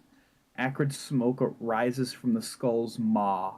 A military tent has been pitched among the bones, and parked next to it is a two-wheeled infernal war machine, very similar in design to the one you encountered on the way up here. Gathered around this tent are a dozen chattering reptilian humanoids with gleaming swords, white scales, and white leathery skin. And wings. Sorry, wings, not skin. You guys are kind of maybe about 100 or so feet away from like the monument or the skull itself, and Kroll kind of turns around. He's like, You got me to get his attention for you? Where is he? I don't know, somewhere in here. He spends a lot of his time here. Hey, Archon! he like shouts out and slams down his maul on the ground. And a moment passes, and you see here, this massive, like, extremely like large minotaur, black skin, decked out with golden armor. There's no chest piece, it's just ripped muscle, black. There's gold bracers and like a gold kind of sash around the waist. Kind of exits out of the tent that's to the side, and this is what you see kind of come out. It's got like these two dual golden swords to each side. And he kind of heads out, and he's like, Hey, Kroll, what the fuck? and Kroll just kind of looks as like, Archon has visitors. All right, see ya. and Kroll just turns and with his ghouls and starts to make his way back.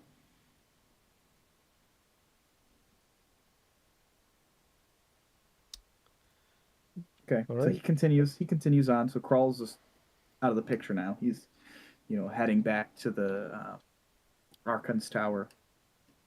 And this massive, like, if the Minotaur that you guys had wiped out and the wastes down to the south, this is about twice as big as it. It's a hulking Minotaur.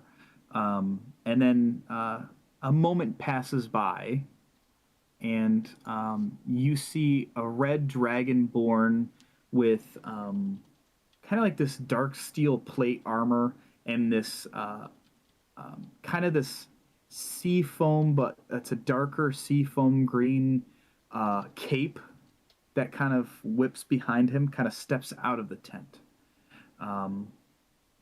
Something you guys notice immediately, which is hard to miss, is this foul, extremely, like, it's almost teal colored humanoid-like hand that's attached to his left hand as he kind of steps out and makes eye contact with the party. He stands there. Can I tell if he is also undead?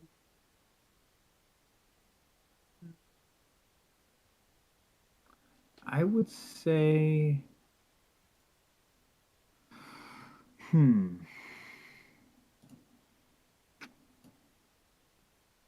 this man looks like an animal. I mean, he is a minotaur, but I mean, you know. Minotaur? Yeah. This is... I would say... I'm trying to think of what role you'd need to make, because he looks like a regular Dragonborn. He just has a fucking gangly-ass hand. Wait, are we talking about Archon? What are you referring to? What What are you referring to? Archon or Torgar? Who are you trying to... Who's coming out right now? This Torgar guy, this big black Minotaur, came out first, Okay. and then behind him, out of the tent, came the Red Dragonborn. Okay. with the fucked up hand. I was the red dragonborn is the one I was looking for. You're looking for the red dragonborn. Mainly because of the fucked up hand.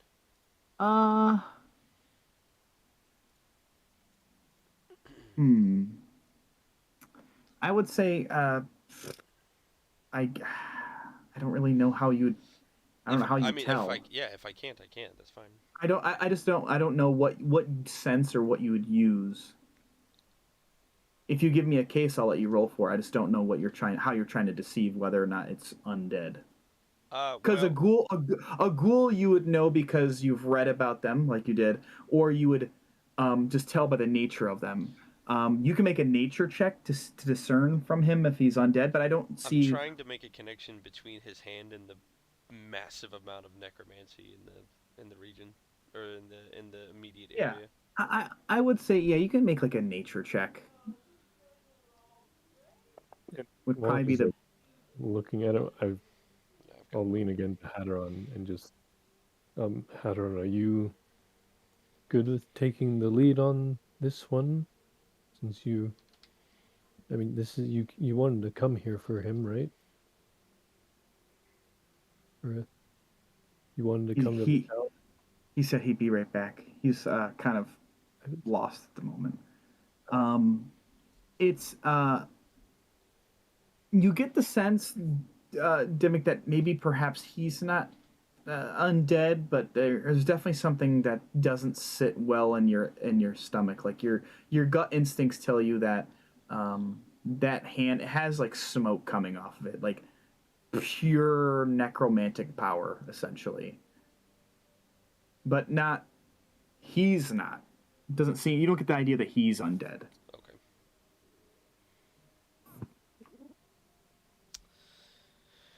Okay. Dimmick's still just keeping his mouth shut. But this is the entity that you see before you. And he just, since you guys are standing there with your jaws open, he's just going to be like, "What do you want? You come here to see me? Why?"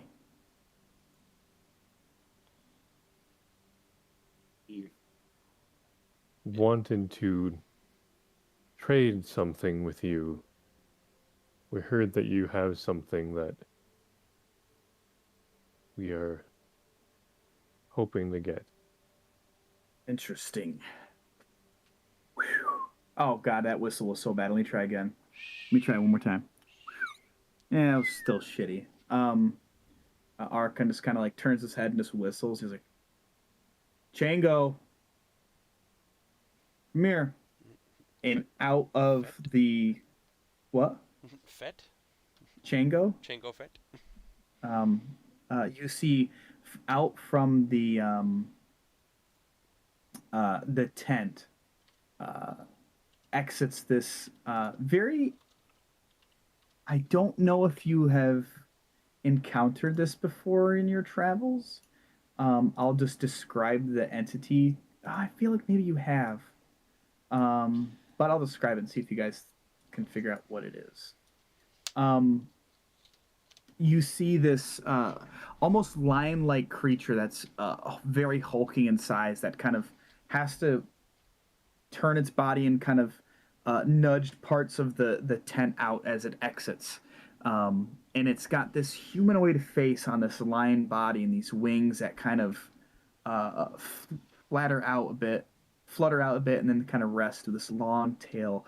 And it just kind of like takes a few steps and just kind of sits next to Archon. And Archon kind of just like scratches underneath its head with this gangly green hand as it's kind of giving little scritches. "What is your business here? This is a sacred monument. Unless you're followers of Tiamat, you best hope you have business."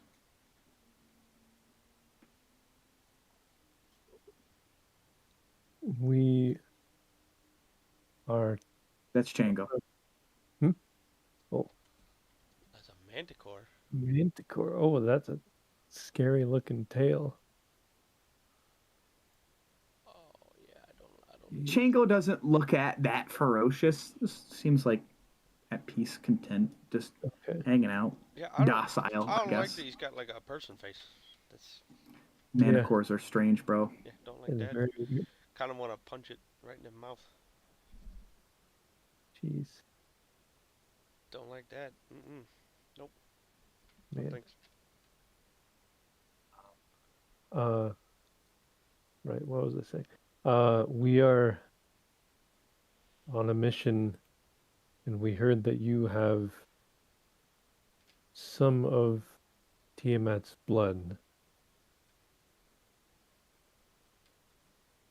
Where did you get this information from?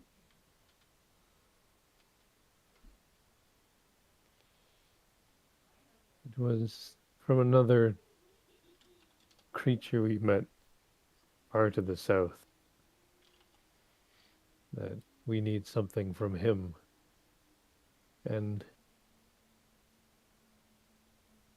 we have something that you may be interested in return. He kind of looks back to where the skull is, the giant like dragon skull, and you guys can see inside of it right now. It's kind of like it's so big, it casts such big shadow inside that it kind of like goes into darkness. Like the skull goes within the mountain, and like there's somewhere it leads to. But you see kind of behind him, he just kind of looks back to it to kind of like hint to you guys to kind of take note as well. You see very similar creatures that you encountered previously. Specifically within El Terrell, you see these dragon, almost fiendish like devil creatures that kind of are in the shadows within the skull that kind of walk out. You count roughly about 12 of them. These are the Abishais. You encountered one within the High Hall in the main crypt, but there's like 12 of them now that kind of, they don't seem to be making any protest. They just kind of step out into the light just to make their presence known. And Archon just kind of, since you're kind of speaking up, Bongo, he kind of just looks at you and he's like, "Are you the leader of this crew?" I suppose in some way.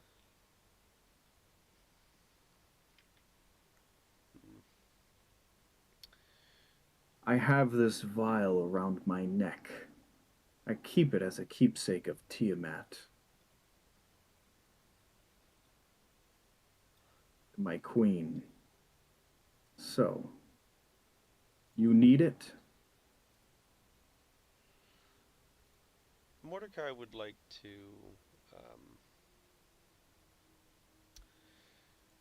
use a charge of divine sense. Okay. Let's see. Dun, dun, dun, dun, dun, dun, dun, dun, dun. Divine sense.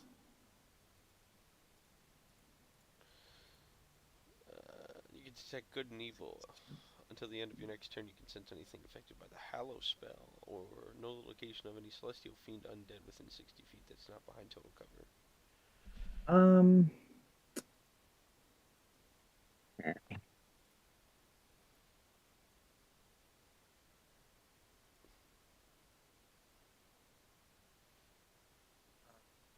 think that's a monstrosity. So I kind of just want to like, I want to like cough into my hand and look down, and when I do, my eyes will just like flash for a second to try Okay. to not like Make it obvious. Yeah. So you don't get anything off Archon. You do get like an undead sense from the hand. That's hard not to see. Let me see. They're about too far out of your range, but you already know they're devil fiends, the white Abishais Mm. from your encounter before. Yeah. Every let me see if this is a monstrosity as well. Yeah. You get a you get a ping off of the hand that's being undead. Um, as well as a ping off Hatteron, which isn't abnormal. Yeah. Gee, thanks. Oh, by the way, Russell, because I think you were still gone. Um, before we started talking to Archon, I just asked Hadron if he was still planning on like talking to Archon, or like because he mentioned wanting to come up here to this tower before. Yeah, on review of the play on the field, it has been brought to my attention that maybe not messing with him would be a good idea currently. Messing with who? Archon. Phooey. I can use a 5th level Divine Smite on Mordecai now, might as well. Well, I mean, if we want to watch Hatteron die, sure, let's go. Oh, we're gonna watch Hadron die? Jesus. It'll be more. Yeah, okay. I just wanted to check what your response would have been for that. Yeah, no, on evaluation, Hatteron has learned maybe not the best idea to do right now. Right. Archon, are you familiar with the orbs of dragonkind? Yes, they're very powerful items. Useful for certain things. Would you say one of those is more useful to you than Tiamat's blood that you hold?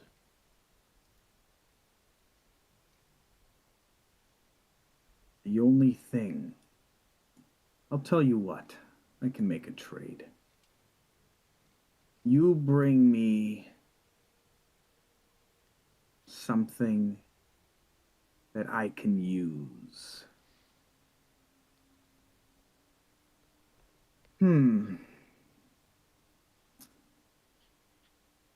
Bring me someone of good alignment. Someone who's a goody two shoes as a sacrifice to Tiamat. And I will give you the blood I have. So you're saying an orb of dragonkind wouldn't be useful for you? He snaps his finger and teleports right in front of your face. I said what I would like. He's like 6 inches away from your face, and he's like, you are in the wrong territory, friend. You want something? I gave you my price. I was simply And he snaps his hand again, and he teleports back like 20 feet. Yeah, just asking a question. Just nobody's being hostile.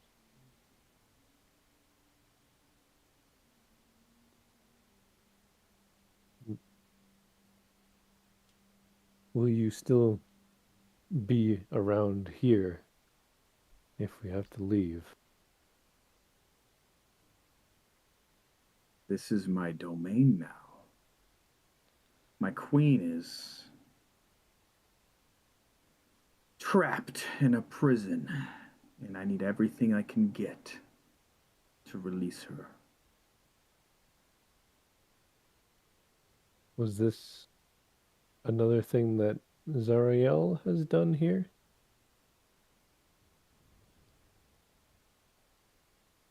Perhaps. Can I tell how you feel when I said the name Zariel? Yeah, you can make an insight check. I wish I was better at insight checks.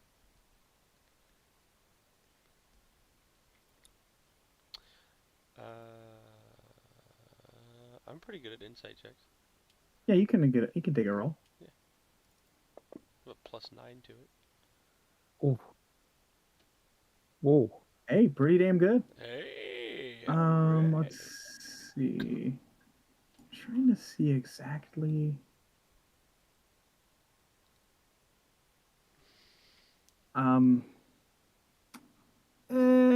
He seems neither here nor there. Like perhaps she wasn't the one that. He actually kind of just like has this like, are you serious kind of look on his face, and he's like, you believe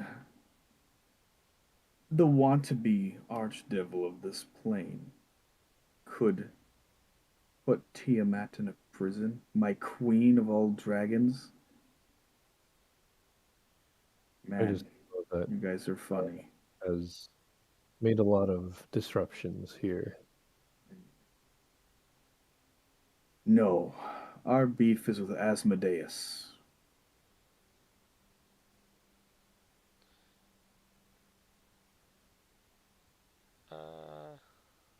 And I know, like, I out of character know it, but I'm pretty sure we've heard it in character as well. A couple times. Asmodeus? Yeah, like the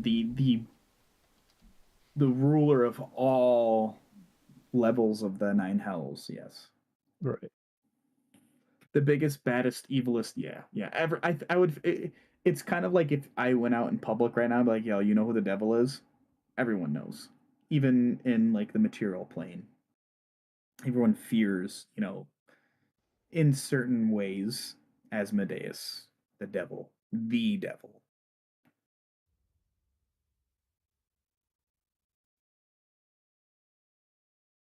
All right. Well, we'll Uh kind oh. of I'll kind of like wearily look back at the group and just we'll see what we can do. Your little elephant friend there would make a fine sacrifice. I don't think we're willing to do that. Well, anyone else like to volunteer? I think I have just the person in mind.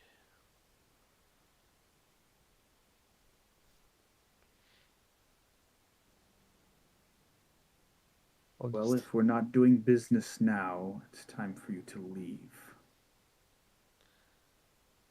That's Very probably well. best anyway, because we gotta go get this person, so. He kind of, and you can see that the hand is got that similar kind of veiny structure that leads up his body, similar to the disfigurement around the Eye of Hadoran. It's very, very similar. And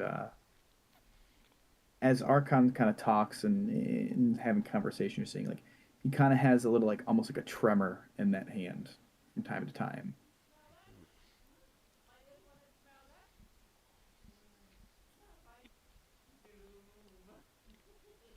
Why? So, to make this plan of yours, Are we walking away, or? I Yeah, assume so. sir. Okay. I And, don't want to and- talk about the plane in front of the guy. Yeah. Yeah. Yeah, what about it? What is it? Well, I think I can solve both of our beefs with this homie that's over there on Harriman's Hill.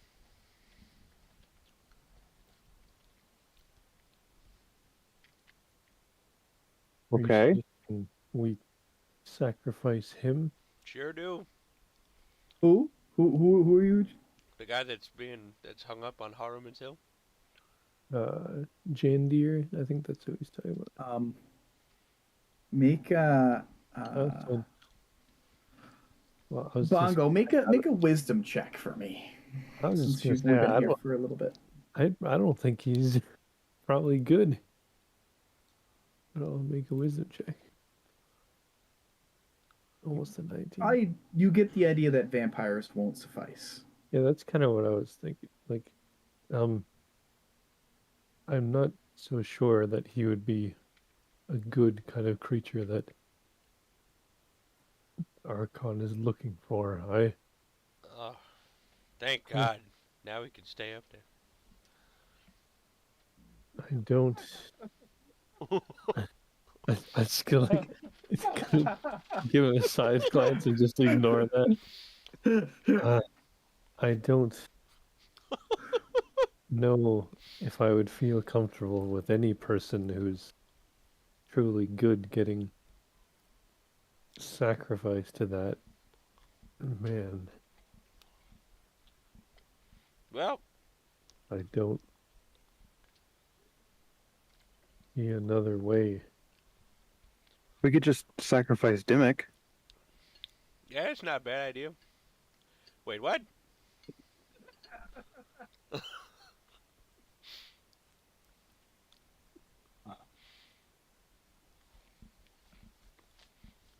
Well, we have two options, essentially.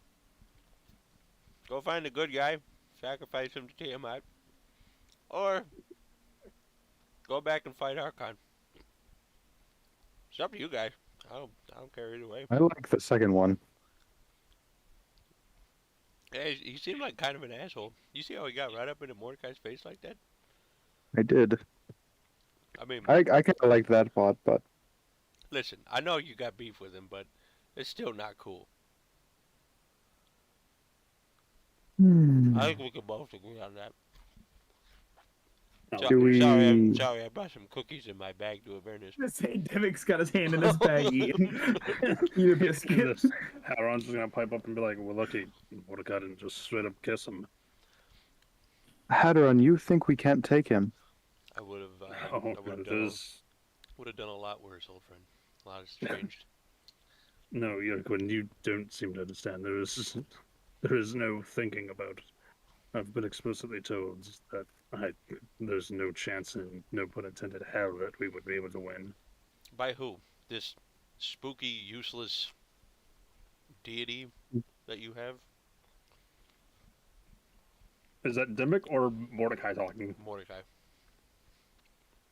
Hadron's just gonna like raise a tentative eyebrow to him.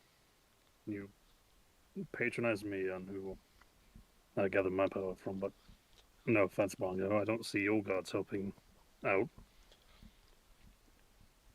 My gods? Bongo is that god. Oh, I thought you switched who mean- you were worshipping as Mordecai. I switched over to Helm, yeah. Oh, I see. You were meaning his god, as in me. Yeah. So, just in general, Hadron is just referring to even before knowing that Bongo was a god, to whoever you were worshiping before. He's just like laying it out as like he doesn't see Mm-hmm. Yeah, any I of these see what other you- gods. Yeah, I see what you're saying. Back into character. Regardless, my god has been around and hasn't put us in any sort of imminent danger. Whereas yours is setting us head first into danger. And Why, what's you setting also us don't here? like him, so I don't understand why we're having this conversation. I mean, if we all just want to go die, fine, we can run headlong into this. How do we know that he's just not keeping us away from... Who is echoing? I think it's through Tim. How's it possible? I have headphones on. I It was don't know. JD. How do we know that he's not just keeping us away from Archon as part of a bigger plan that he has? I don't know the motives of who is this Vecna? This strange. I don't know. None of it yeah. sits well with me. I agree that it's very likely that Hadron's thing that he follows probably has ulterior motives, but I do agree that I don't think fighting is a good idea here, even if this Archon is not so incredibly powerful.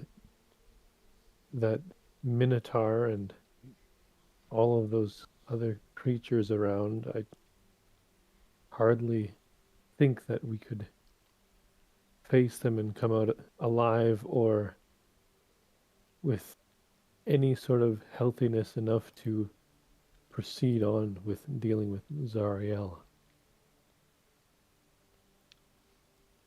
But I mean, my first instinct is to volunteer myself. I believe I would fit his demand, but also that would leave abandoning you and abandoning Jandir on Harmon's Hill, who I gave an oath to, and Yeah, I don't think that's an abandoning option, Bongo. too much.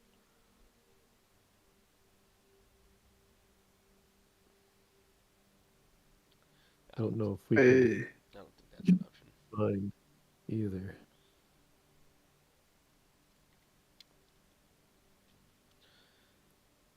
Is it possible to fight Kroll and get stronger from the things he has? I mean, it's not a bad idea. I kind of got the sense that Dimmick wasn't super happy around Kroll, so what's the deal there, little buddy? Ah, well, I just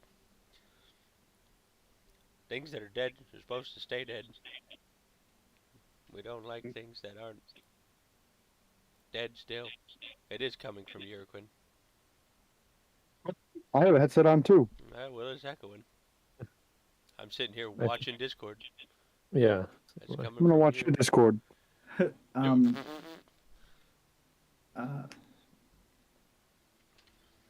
All I know is that they're all undead. I don't know how strong they are, but from the things that I know and have learned, yeah, things that are dead really should stay dead. Gimmick, Yeah. Yes, Sky. you Voice. you hear from within yourself a friendly voice, a voice of reason. hey, Dimmick. Charles. Hey, Dimmick. Hey, it me, your boy. Me, your boy.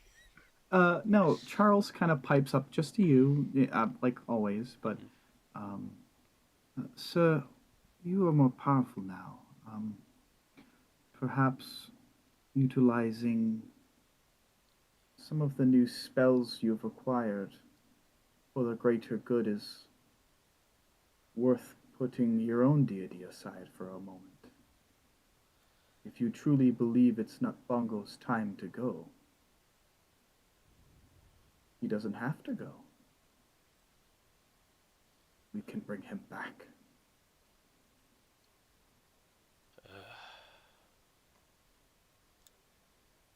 Charles, you always kept me in line.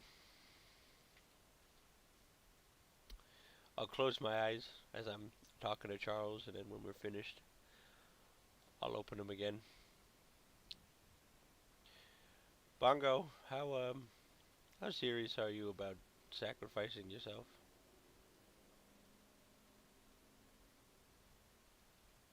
Well, it's the thing I worry about is the repercussions afterward. I mean, in some sense, I am worried about myself, but I think overall, the thing that I care about most is, the protection of others. And if I need to die or be gone because of that, that seems like something I would need to do, or be willing to do at least. I worry a little bit that this Archon has seen me as the head of this our group, that maybe he would, I don't know, attempt to go back on this deal after I submit to him. If he's really as strong as Hadron is being told, then I would not want to leave you without at least my power if he decides to turn on you guys anyway. Dimmick But is if- gonna switch from like a jokey kind of happy-go-lucky mood to like serious. Listen, I have a semblance of a plan, but I'm gonna need a lot of materials.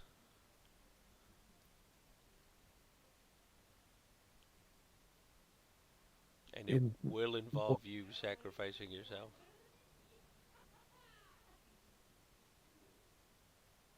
What sort of materials? At minimum, I'll need uh, I'll need a diamond worth 500 gold pieces. Minimum. What I would like to have is one worth 5, one worth 3, and a shit ton of incense. We're talking like 1,000 gold worth.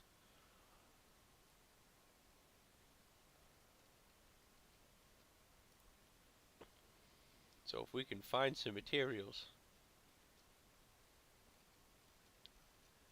there's a way that you can sacrifice yourself, but I can bring you back. That way you won't have to leave us. Do you think that would? I don't really know much about, well, reviving magic. Do you think that would work against what this Archon was proposing? I have... What the hell was that? It was just something spooky. Oh. That's Tiamat's voice echoing out of the skull. Oh, Oh, Jesus. jeez. I have, let's call it a sneaking suspicion that it'll work. Charles kind of just pipes into you, Dimmick. Perhaps we could also trade the vial of blood of Tiamat. Perhaps he has a diamond on him. Sure, he would love to sacrifice a god to his god. So you're saying trade Bongo for a diamond? And the vial. Oh, and the vial. It's not a bad idea. But I'd like to be more prepared when we get in there, instead of just hoping he has one on him.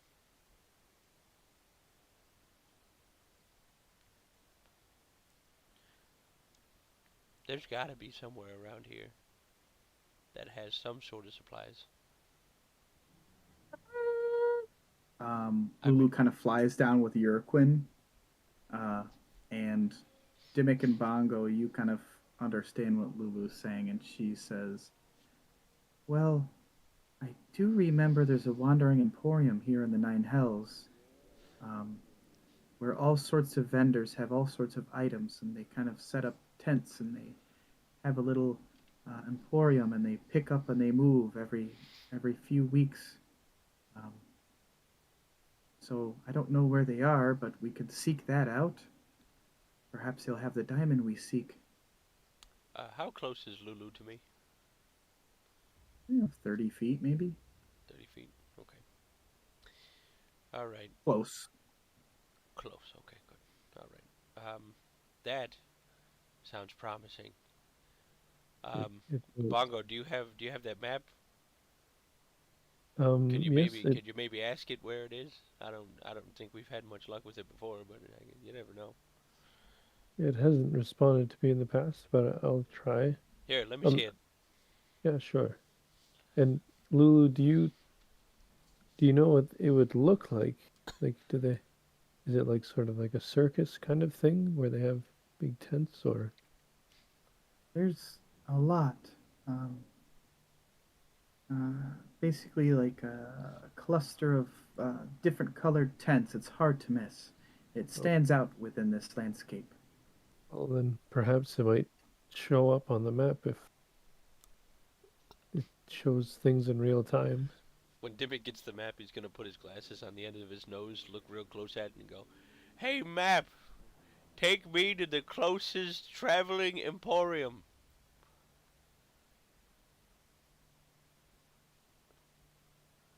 Is this thing Oh, on? Yeah, a moment passes, and the map doesn't change at all. But speaking about that, an emporium, the cartographer kind of speaks out. Mahdi's Wandering Emporium has a knack for showing up when you least expect it. Ah, son of a bitch. I think it's broken.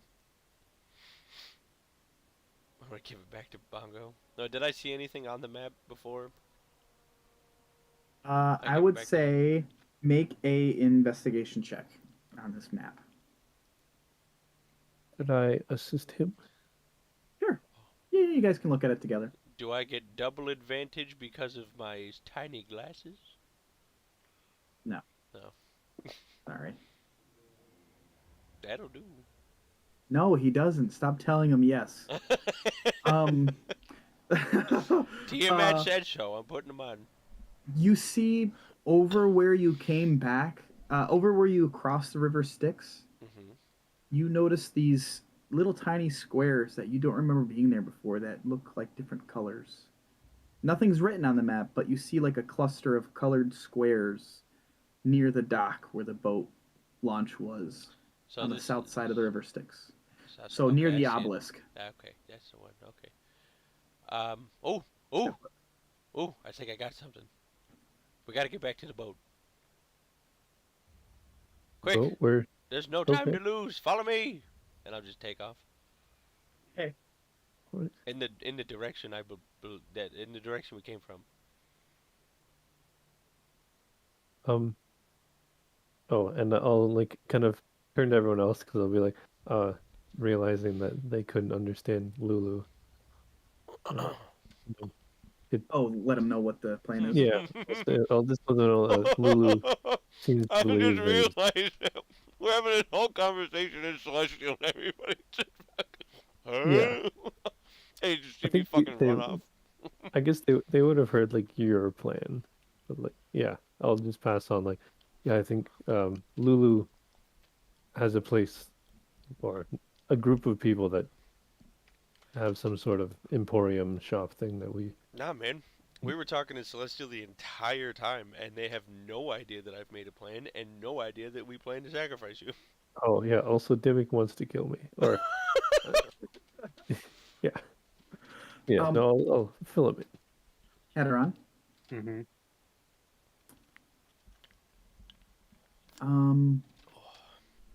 Every now and again, Bongo doesn't look like himself. Looks different. Just Bongo. Mm-hmm. Okay, continuing on. Are you guys heading back to the boat? I am booking it. Okay. Yeah. Mordecai's You're following Quinn?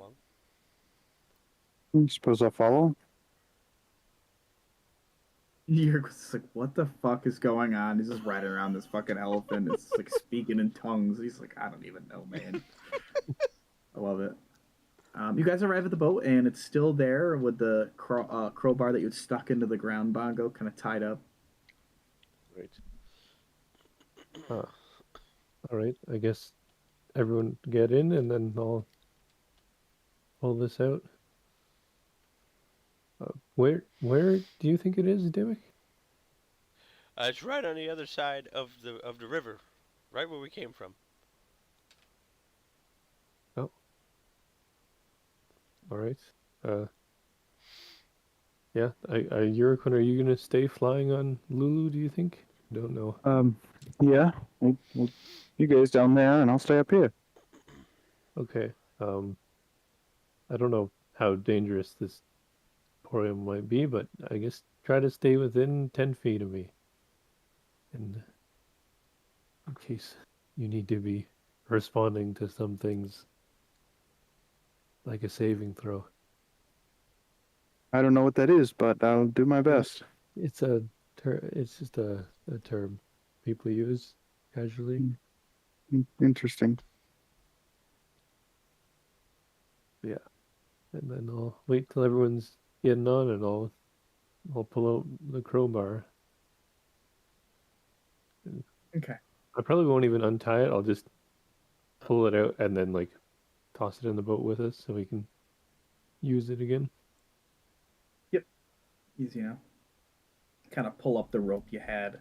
You kind of shove off, and you kind of steer it, and it goes exactly wherever you're steering. So if you want to go straight across to, and now that you're here, you can see across the way. You can see like there's like tents kind of in the distance here, on the edge of the river.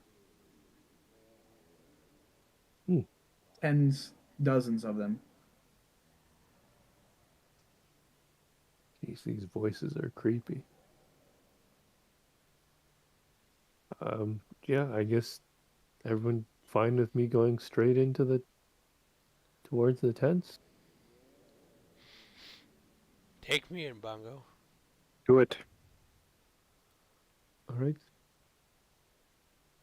Okay, so you're going to continue across the river here, and you keep coming closer, and you kind of get the vibe of how truly large the Emporium is. I'm trying to see if there's like a sound,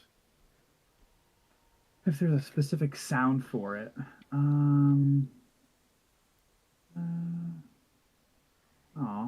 don't think there is. You can just pull this up. Oh, here we go. There is one. It's just not labeled right. It's annoying. Just a random ass gong goes off in the background. The Emporium is open. The Emporium gone. And the cartographer repeats its beckoning to you. Mahdi's Wandering Emporium has a knack for showing up when you least expect it.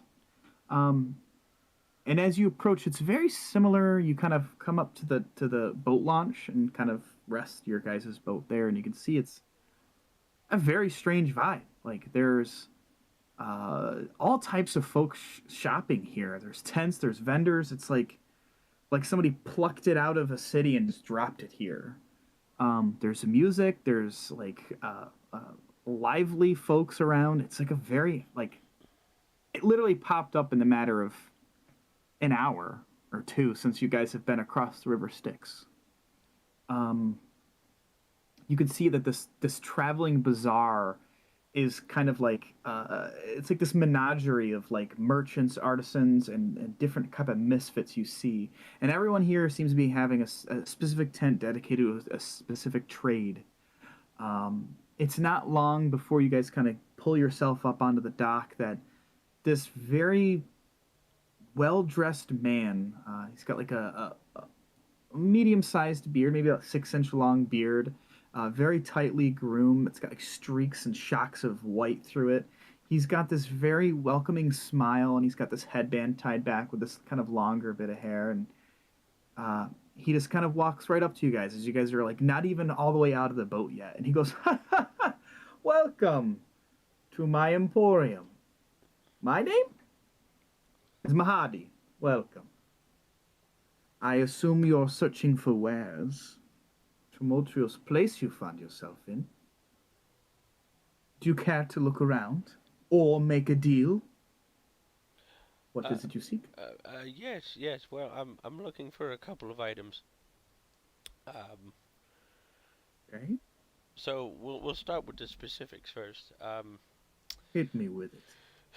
I'm looking for two. Well, let's 2 diamonds. I'm looking for 2 diamonds. I So need, you're looking for a jeweler. yes, yes, Okay. and I need a lot of incense. Make that happen as well. If you don't mind, I can show you the way to the tent. Yeah, yeah. Also, any recommendations on maybe like armors or weaponry would be nice as well. Ooh, I can take you. Um, I can take you by the Fire Snake Forge. Ooh. Um, they have all sorts of metal weapons and armor. They can also do repairs on any kind of damage done to infernal war machines, or if need be. Where would you like to head first? You're my guest. Welcome. Oh, thank you very much. The jeweler, please. That would be great. Let's head there. Doris is a gentle demon, but she stays in line. Incredible. And he just starts walking, and he has like his arms like crossed and his like arms crossed walking away. He approaches and kind of changes from like this very like kind of genie-esque arm cross vibe, as well as like his hands kind of clasped together, and he always talks through a smile. Extremely charismatic. Are you guys following Dimmick? Oh, Or are you guys gonna go fan out and go wander around the Emporium? That's literally called the Wandering Emporium. I'm gonna hop off Lulu and wander around, stretch my legs. Let me know if you guys are looking for anything specific, because I can help you find that. Bongo? I was just gonna say to Hadron and Mordecai, do you think we should maybe at least have 2 people in each group? Probably not even, it doesn't seem threatening, just in case people are getting into trouble. There is no violence or trouble here, friends. Asmodeus does not allow it, for he allows me to set up and sell wares here, and those who do not obey by my rules are damned to hell for eternity, so there's nothing to worry about. If you want to wander off on your own, you're more than welcome to. Remember, the customer is always right. He kind of says with a smile. Well, I mean, I'm kind of interested in that forge he was talking about. Maybe pick up something useful for the comings ahead, Yeah, So I'll probably follow a Dimmick. yeah, I guess I'll probably just wander around, see if anything stands out.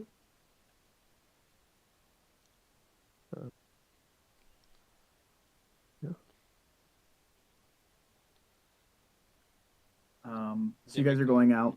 Dimmick will turn All right. around. Head around, you coming?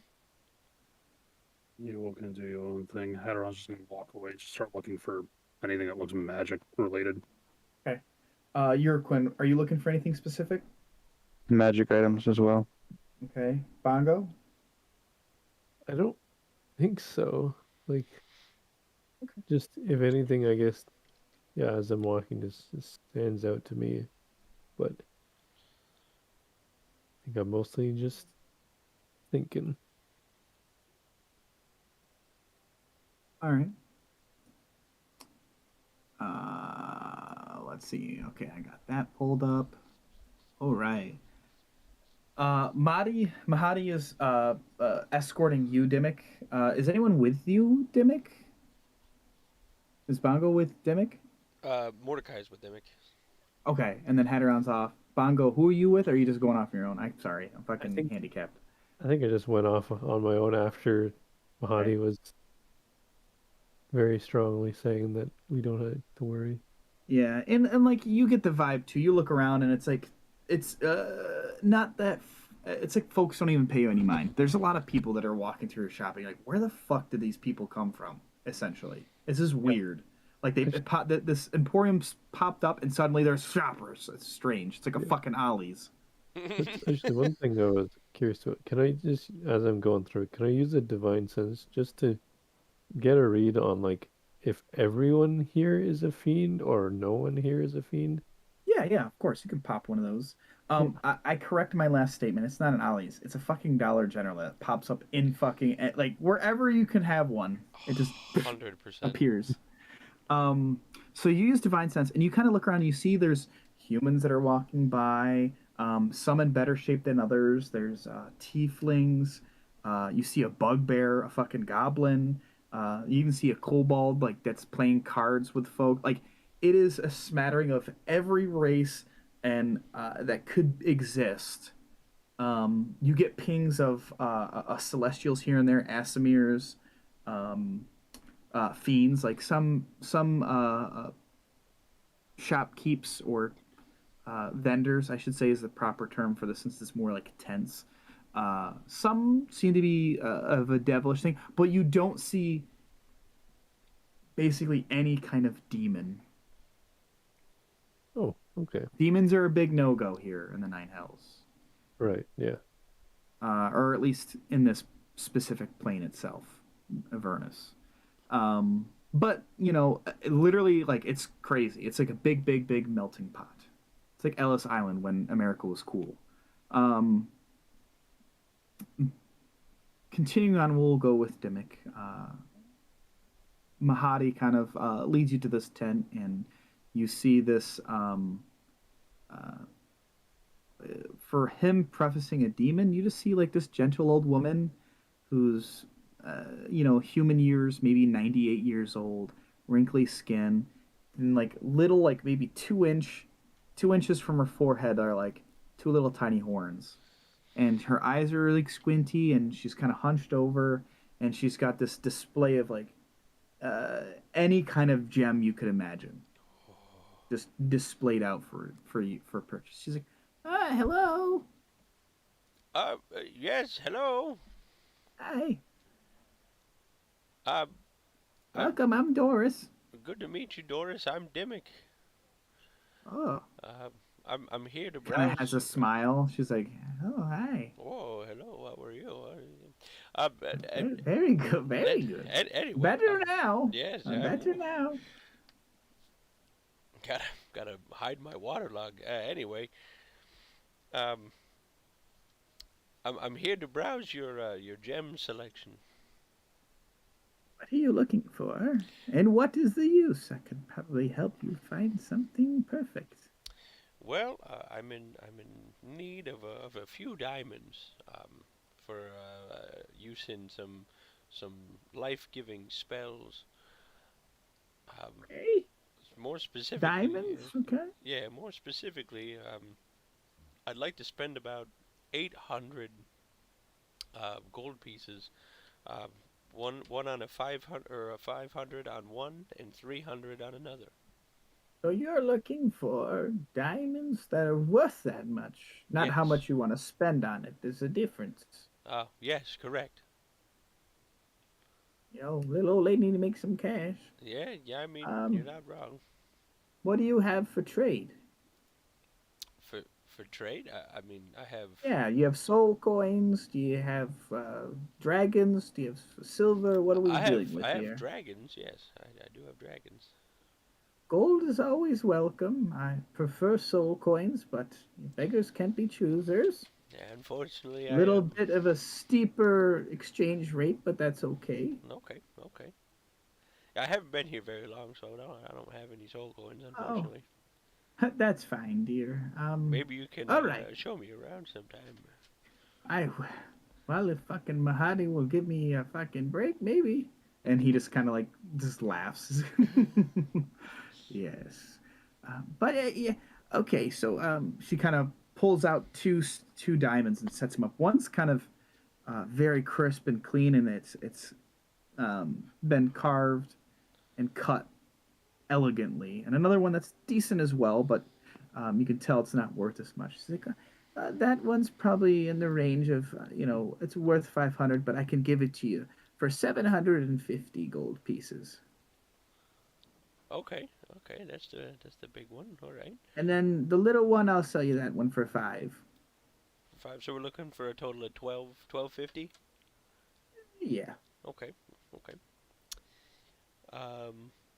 What is this used for, anyways? Well, I'm gonna be using them as components for life-giving spells. Just So to, let me ask you this. just for an emergency, yeah. So, what value do you put on a friend's life? Oh, the value is immeasurable. I just need to know All the right, dollar so amount. pay up, bucko. Oh, that's what I'm trying to do. I'm counting my money. Oh, sorry. Gee. I can't see that well. Yeah, that's why I'm grabbing my glasses right now. The only I need to get a pair. The only my eyes only work like 5 feet ahead of me. That's why I'm really good with diamonds and gems. Yeah. It's that's very, right. very- I feel that. Okay, yes. I'll take both of them. I will give her. Let me see here. Give her 100 platinum pieces. Okay. And then 250 gold pieces. Bet. Uh, You can make a note in your inventory for those diamonds. okay. You kind of think, thank you for your business. Oh, come on. Yeah, no problem. Not a problem at all. I'm just trying to get my coin purse situated. And son of a bitch, what the hell? Thank you, dear. What the? Oh, you're welcome, Are you- son of a bitch, son of a cock. You okay, Mahadi? Oh, I don't know. Strange old man. Okay, that's one, and then three. Okay, everything's sorted out. All right. Yeah, that's all I needed from here. Thank you very much. I appreciate it, and hope I'll see you around. Bye, sweetheart. Goodbye, Doris. Hadron, Mm-hmm. make an investigation check. I think I spelled diamond wrong, because I'm dumb. Oh, no, I didn't. I'm good.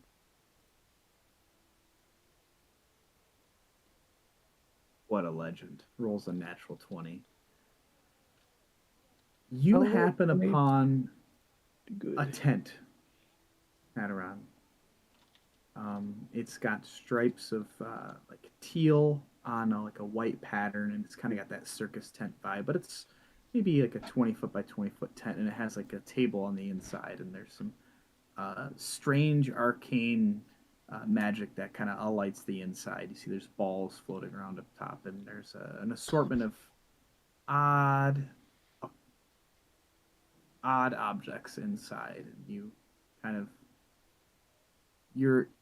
you can see that there are things in here that are not what they seem. One thing in particular almost calls out to you.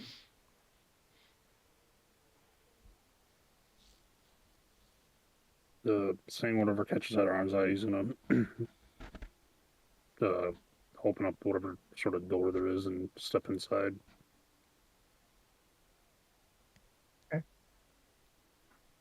You head inside, and it's another interesting vibe in here. You head inside, and the sound kind of fades from the outside. Like it's much quieter and serene inside this tent. And you see this strange lizard-like creature that's turned away from you, and he turns and he goes, "Oh my God, Hadron! It's me, Demos! What the fuck are you doing here?"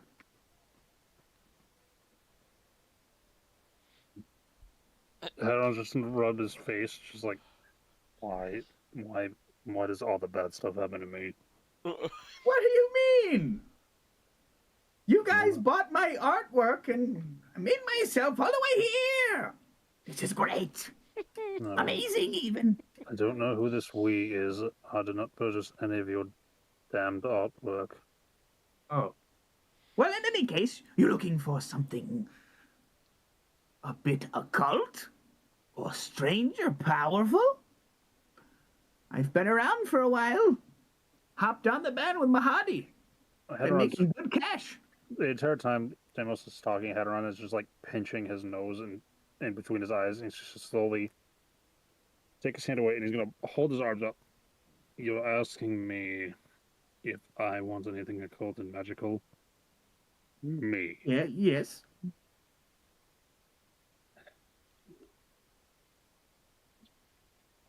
At this point, and what drew me into this place that I saw? There is centered on the very center of this table is it's like a rectangular pouch. It's got like a clasp on the front, and it's kind of probably about the size of like I would say 8 inches. It looks like a brick, but it's like a leather pouch.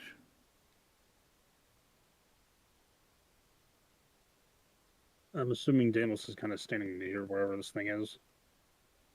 Yes, I am. Everyone's just gonna again rub his face, just like I fucking hate the world, and he's gonna just point at whatever the thing is. What is that? And how much do you want for it? Well,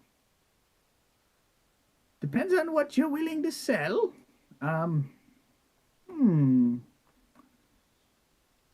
Or depends on what you're willing to pay. My bad. It's been a long day. In any case, this here is a magical deck of cards.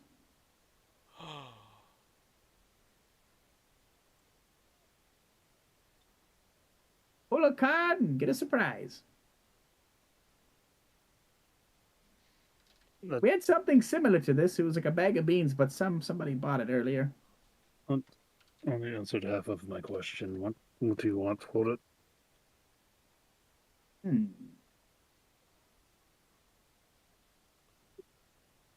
What do I want for it? What do you got for trade? Depends on what you're looking for. I like money and I like magic items. This here, or we can cut a deal. I've heard stories of this. I don't dare open it myself or draw a card because I've heard crazy stories of things happening. But, perhaps I can let it go for a measly investment, I'll say. He kind of looks you up and down, and he's like, "You know what people really like here? Spell books. Got any of those extra laying around? Is there some sort of like counter in here? Like a table? Yeah. Yeah. Yeah.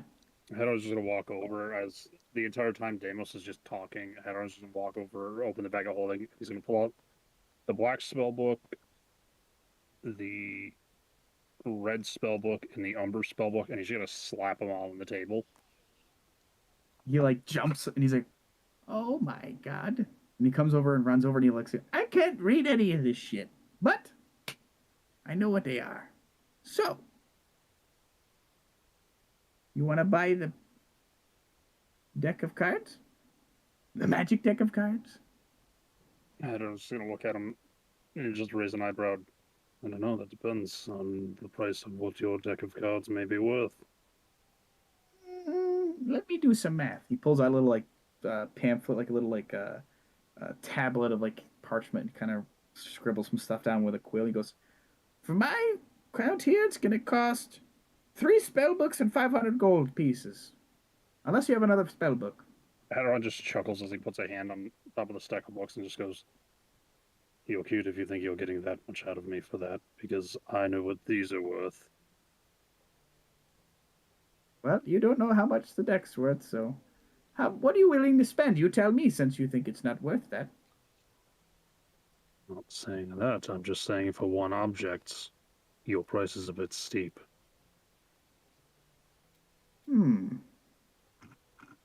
I don't think you really... I guess that's my fault for not explaining it well. I'll say this.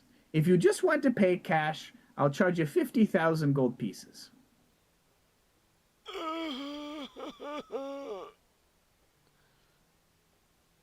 I have passed.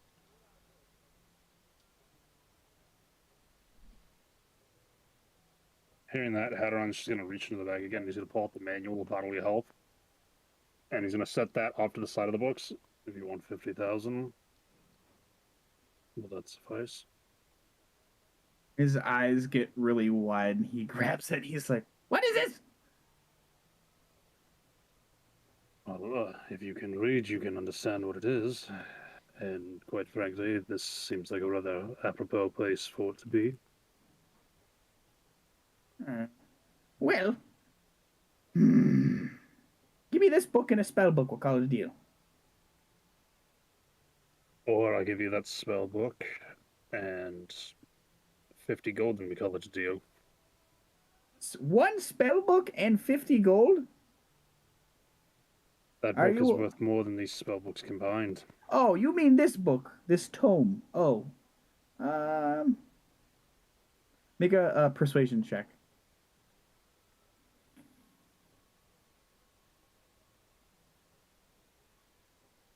All right, I'll give you the friend discount. Give me the fucking gold.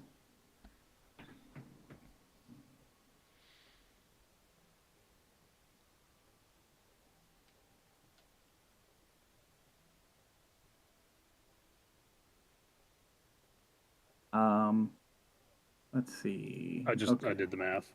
Oh, you man, you the man, you the man. Looking around, Hadron's just gonna. Are there any like,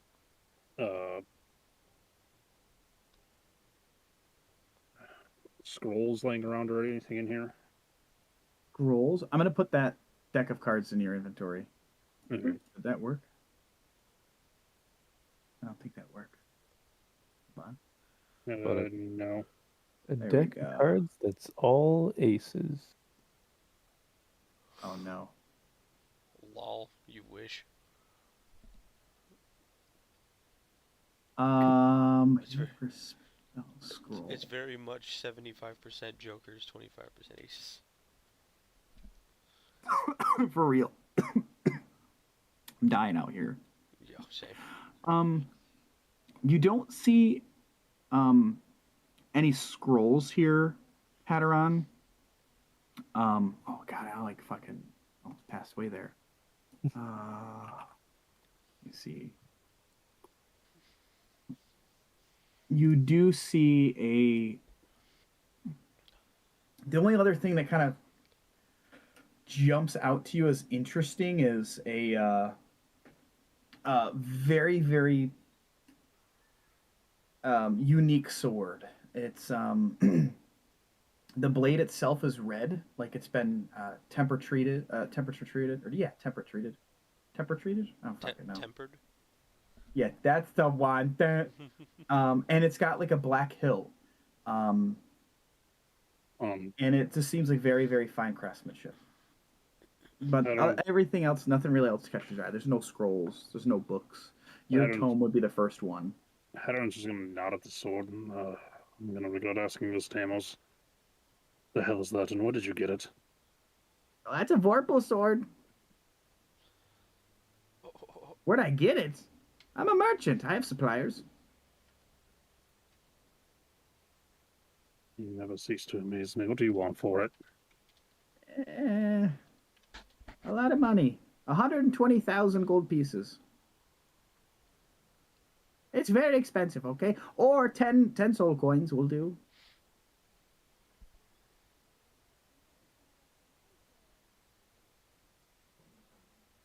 He's old. I'm holding.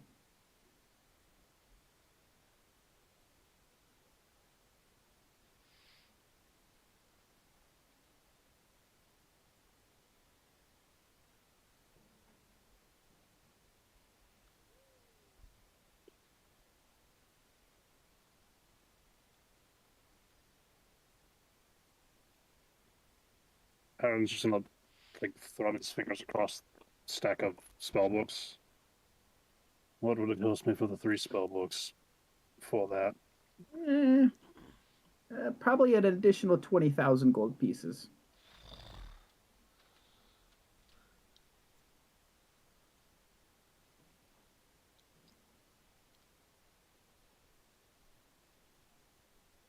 I'm just gonna look at it and start picking the books back up.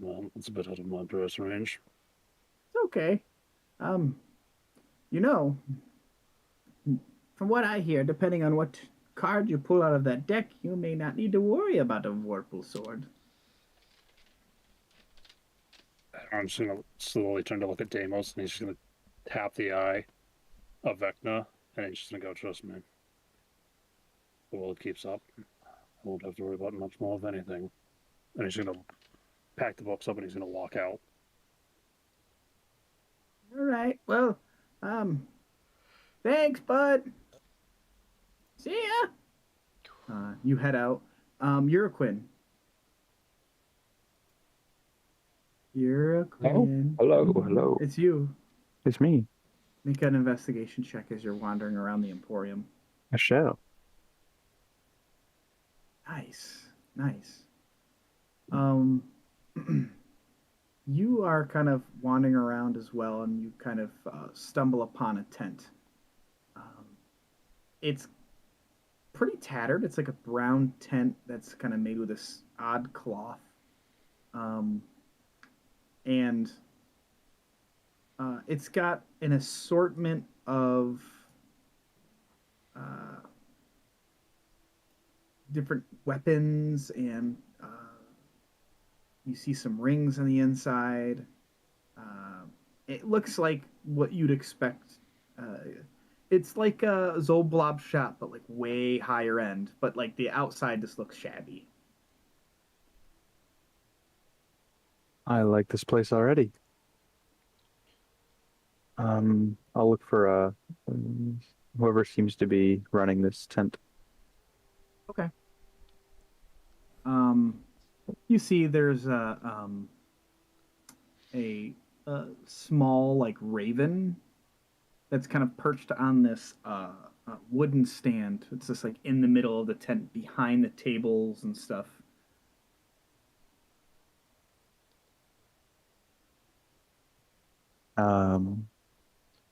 Excuse me, and I'll start like waving my hand to it.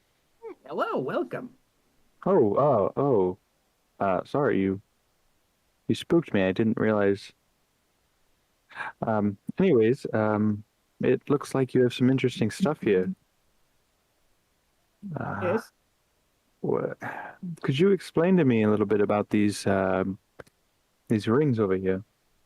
You're interested in the rings? That sounds condescending, but yeah. Oh no, sorry. I was just like trying to like pull up You're the interested in rings. the rings? You're interested Oh. in the ring. Of all the things here, it's the rings. Oh, It kind of flies over in the room, kind of lands on the kind of the display table behind the rings. It's like, well, what are you looking for here? something to help me maneuver my way through this landscape. Combat, spells, anything. Better spells. Let's take a look. Rings here. I'm just looking through here. My rings. Don't worry, I'm just bringing it up. You know what I mean? I understand you've got a lot of inventory here. There's a lot.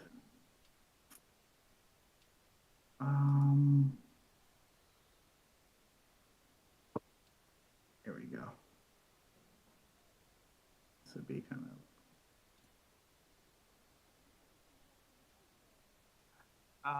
Are you an adventurer, or are you somebody who? What are you trying to do? Combat stuff? Utility? Either. Think powerful things that I can't find anywhere else.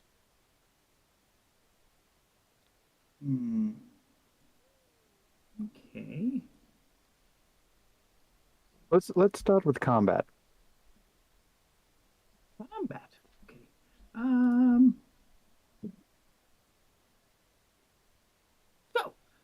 It kind of waddles over and like picks up one ring in its beak, and it kind of like talks.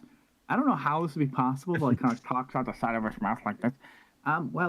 This is a ring of spell turning. You can wear this, and if you're If you're really good and you resist a spell against you, it has no effect on you and it turns back around and targets the caster. Oh, So it could kind of redirect, and it kind of waddles over. Here's something more like utility-wise, and picks it up. And he's like, "This is a ring of regeneration. You wear it, and you feel healthier every 10 minutes, as long as you're not dead." Kind of sets it down with his beak and walks over and like, "This one here, I'm only going to tell you what it does if you're willing to offer up your soul for it. If you're willing to sacrifice that whenever your time comes to be beholden to the Raven Queen, then perhaps we can have a conversation, but I have a range of very, very powerful things here." He sets the ring back down. maybe I'll come back for that one. But how much for the other two? Which one? The regeneration and the Ooh. spell turning. I'll go easy on you. The ring of returning or regeneration is probably. What do you have? Gold, soul coins? What are you dealing with? here? I have gold. Oh, okay. It's about 60,000 gold pieces for the ring of regeneration. How about the other one? Oh, the ring of spell turning? Yeah. That's about 120,000 gold pieces. All right. Thank you. What about these weapons over here? You're like waddle. You're like waddles over. Just for shits and giggles, like how many soul coins are these things worth? I equate Is it So, an exchange rate? in my eyes. There's gotta be. I see. In my eyes, I think souls are worth different to different people. Like with Demos, they're very, very coveted because he's not really from this land. And in the generic base of like the books, they say they're worth 100 to 500 gold pieces, and I think that's heinous. I think a soul's probably worth a lot more in my book in terms of like the uses for it and what a lot of people use them for. They're extremely powerful, and for them to be just worth 500 gold pieces doesn't make sense to me. I would say they're probably worth about 10 grand a piece if you're offering it to somebody who is if you're offering to somebody who understands the worth. Like, you're not gonna be able to sell a soul coin to somebody in the material plane. They're gonna be like, "What the fuck you want me to do with this?" They might report you. But in a place like this, where it's used for powering vehicles, it's used for regular barter. They're very, very coveted, and that's why gold is worth much less here. Is because like the currency doesn't really carry as much weight. That's why there's a disparity. Gorgia. Let's see. So we need to get some soul coins if we want the good stuff. Let's see.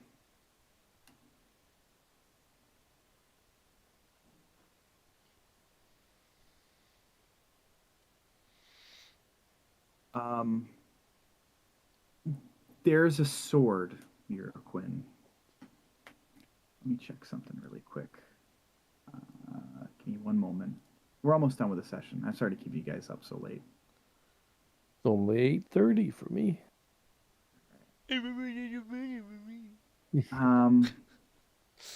You see, there is a very interesting stylized sword that almost speaks to you, and the crow kind of notices your gaze and follows it, and he kind of hops over on the table to the sword and kind of goes, "This is a weapon from a distant universe, not one of our own. You interested? Would you like to hear more?" I would like to hear more. This sword is extremely powerful. I have heard word that This is the only one that fell into our universe, and through strange creatures and have traveled the universe as the multiverse. They've said that there's 9 blades that exist, and this is one of them.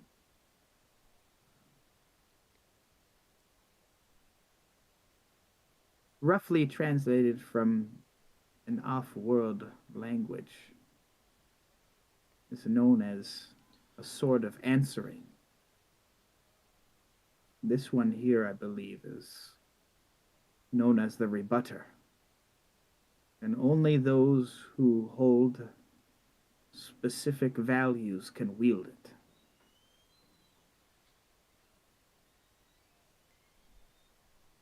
It has a topaz gem in it, and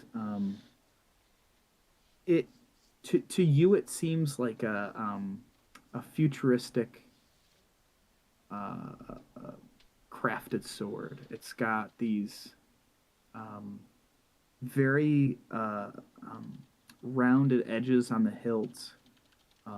It's expertly crafted, and in the hilt is a topaz gem that looks like the most exquisite cut you've ever seen. Like it's just, it's beautiful.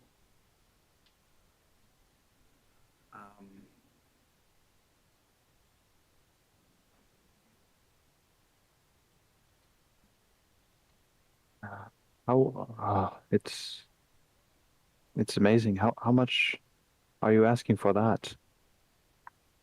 If the other things were too expensive, I don't want to make you pee your pants. Yeah, Just that's leave it alone. that's true. That's a good point. It's on the same tier as the ring of. I'll tell you Spell this. turning. The ring. I'm not telling you because you won't be able to. You have to be willing to put up or shut up. I understand. What are you doing after you die? Do you believe in God or a God? One very specific one. Who? Who is your God? Dragon I Boy? wouldn't say he's my god. I just believe in him. What's his name? You gotta. Is it the Raven Queen? Helm. Oh, Helm. Haven't heard that name in a while. Interesting. So, do you, what? Let me just get philosophical with you. Okay. Where do you go when you die? Oh God. Some people bury. Some people get cremated. I don't know. What happens to your soul? Assume somebody puts in a coin somewhere, right? Well, we could hear. All I'm saying is this. I love the Raven Queen. She loves me. We're friends. She's like the goddess of death. It's, you have to be there. But in any case, and I know, don't judge me because I'm a raven or whatever. Anyways, you could have a pretty sweet afterlife if you just promise to forfeit your soul to her. You can hang out with all other people. Or you could maybe not go anywhere. That might take me some thinking. All right. I I'm not think going to promise you this is still going to be here by the time you come back. I understand. You're as bad as the humans that came through 2 weeks ago. Well, if I promise my soul, Promise what? if I Yes? promise my soul, what kind of a deal do I get on this weapon? The weapon? Pfft. I'll throw the fucking weapon in for free. What? You give me, you promise your soul to the Raven Queen. I'll give you that sweet ass ring that you have no idea what it does, and I'll give you this dope ass sword. Getting philosophical for 1 second. What if He really wants your fucking soul. what if somebody who had already promised their soul to the Raven Queen had come through? What if I What do you mean? What if I was already a follower? It's different than actually committing your soul to someone. What I mean is, your soul will be committed to eternal duty underneath the Raven Queen's name, which means you probably do her bidding. Perhaps you'll be reincarnated as a raven, like I am. You'll be doing cool stuff like this. You could be helping her help souls cross over, or you could do some good, but there's a price, and this is your reward. It's like a fucking Jehovah's Witness right now, bro. He's like, hey, This is amazing. Listen, listen. you've caught me in a good time for you. You better fucking say yes, because I will shout. I will I say have yes. a rope and I'm not afraid to hang myself. I'll kill you right here. I will say yes Okay. if we get all three. If I get all three 3 what? items, the sword and the 2 rings.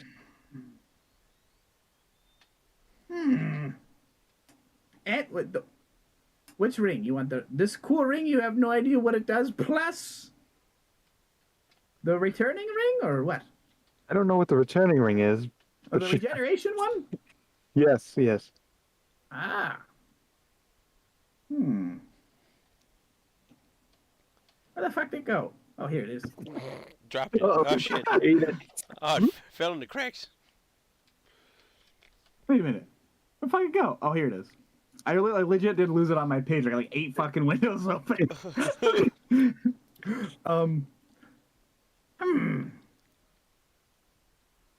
Do you have any magic items on you? Because that's a lot. I have I lost it too. 3 items? I'll be down 3 items in inventory. We can't redeem your soul for fucking who knows how many years. I have a vicious dagger. Eh. Oh wait, I do have 2 soul coins. Oh, I forgot about that. I didn't say that out loud, but No, you don't. No, you do not. We gave I did not 5. say that. Oh, that's right. No, I do not We actually. traded, My bad. Yeah. we traded them before we knew they were worth so much Yeah. money. Yes, Yeah. sir. We can't say that like Dimmick and Mordecai have stumbled upon Adam or what's his face, can we? Making who? Dimmick and Mordecai? Make an investigation check. With who? I'll let you do both. DC is 18 to stumble upon the same tent Urquin's in. Alright, investigation here. Oh. DC Investigation here. 18. Oh god, Oh. no way. No, it's pretty like the Emporium's pretty big, Mhm. and there's a lot of tents, so it's easy to kind of get. God, you know Dimmick would have been in there trying to give all sorts of shit. Yeah. Had pamphlets at the ready, like, Yeah. come on, bro. Yo. I have a vicious dagger. Let me take a look. He's gonna open a drawer. He's like, yeah, I got 30 of them. Okay, that's all right. Okay. How much gold you have? I also have a ring of animal influence. Whoa, what's that? It's a ring where you can influence animals. I'm an animal. How can I tell you're not influencing me right now? Oh, wait a second. Yeah, when we... Wait a minute. Yeah, I'm sure. Yo! Why didn't you do that? I forgot. Could have cast animal friendship. The crow's like, all right. Oh my god, dude. Dagger, the ring, because that sounds wicked fucking powerful, and your soul. Better shake on it. He Now I says, just wish I used the ring. yeah, 100%.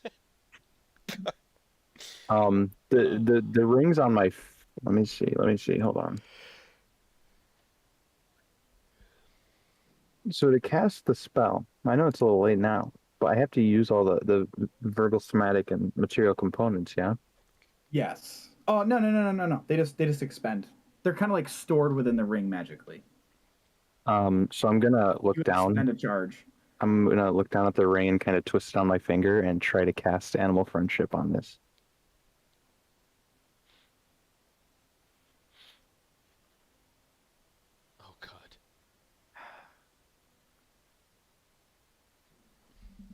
Okay. Oh wait, I'm gonna no. ask you this once. If I need to read it before I no, I don't Okay. think it'll work because the beast intelligence is probably 4 or higher.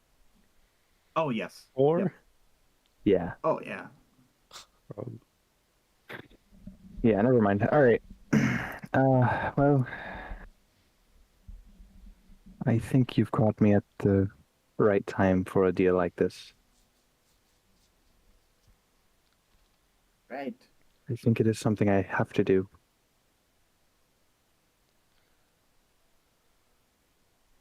Yay. Oh, excuse me. Are you sure? No, but like I said,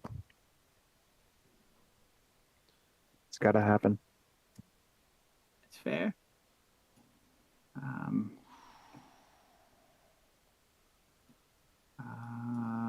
1 second. Jesus Christ. Let me do something here. Here we go. Just gotta do this.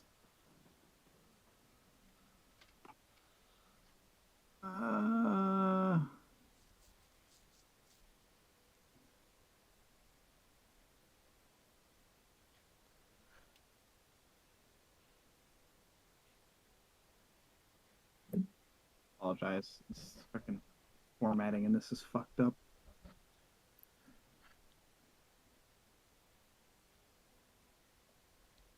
This sword better be really powerful. Let me tell you. you didn't even ask what it does. I don't know. It's a crow. You did. Oh, you did. Raven. Kind of did. Okay, so it holds out its wing towards you, as like waiting for a handshake. As one does.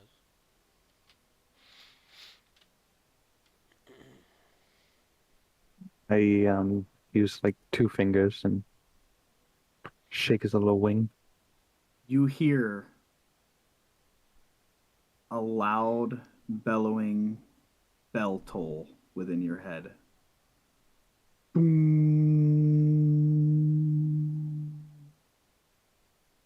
You blink and black feathers are falling from inside the tent. You blink again and they're gone. And you just hear a low, my darling. So, your Sword of Answering has a chart on the item, Urquin. Just remember, yours is the rebutter because you can only use it due to your alignment, and you'll see. Once I put that in your inventory, you'll see. Okay. Below the chart there, you'll see some details. This weapon's from the Greyhawk universe, so in case any of you guys know what the fuck that is, it's kind of cool. You also got your Ring of Wishes. Oh shit, is it named something weird? Hold on. Fancy longsword. Whoops. There we go.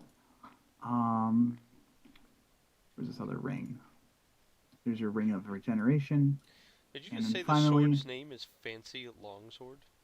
It's that if it's not identified. Oh. Yeah. Fancy. Yes, I've purchased a fancy longsword. For my soul. JD, Mhm. sorry. Urquin, I would like you to take a look at that ring I just put in your inventory. And you can keep it to yourself. That is not what you called it the first time, but all right. What do you mean? I thought it was for the other ring that we were talking about, but I'm not complaining. The ring that's right underneath it. There's 3 rings, and Tim said like one of them she wouldn't tell you. She wouldn't tell you because it was so powerful it would require your soul. Oh, sorry. Okay. Yeah, that's right. All right. Yeah. Do you see okay. what that is? Yeah, I see it. Ring Fucking of so not protection plus one? so nonchalantly like It's okay. called Poker Face. All right. Mm. We'll end tonight's session there. Sorry for Oh, going over. I know people wanted to I did have one thing to maybe bring up for, because it might be a little bit out there. I was thinking of one thing that I do want to look for in the place. That is some sort of like divination or like fortune telling place. Ooh. We can do that. Are you going to be here next Friday? Yeah. First thing we'll do next Friday. Okay. Yeah, I just Hell want to yeah. bring that up so you can think about it because I know gonna- it might be a bit of a curveball. Nope, I will make a note of that for you. Just as a heads up, Bongo, Dimmick has a spell where he can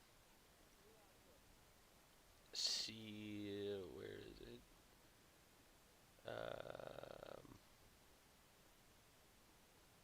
If you ask nicely, you can get him to use a certain spell that he has to see 7 days into the future. It's interesting. I don't know if that's something that you're looking for or are talking about. Maybe. See if I can find it. Yeah. Yeah, Gonna we'll be talk look- about it. Mhm.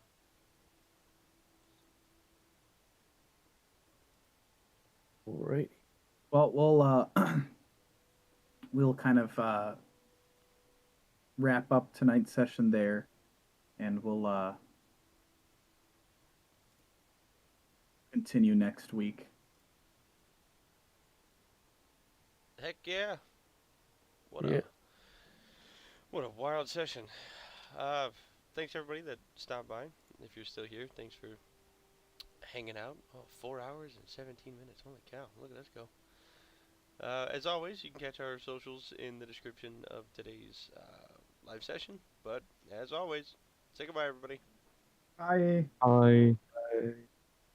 Hi, Rod. Oh no. Oh my goodness. Bye bye.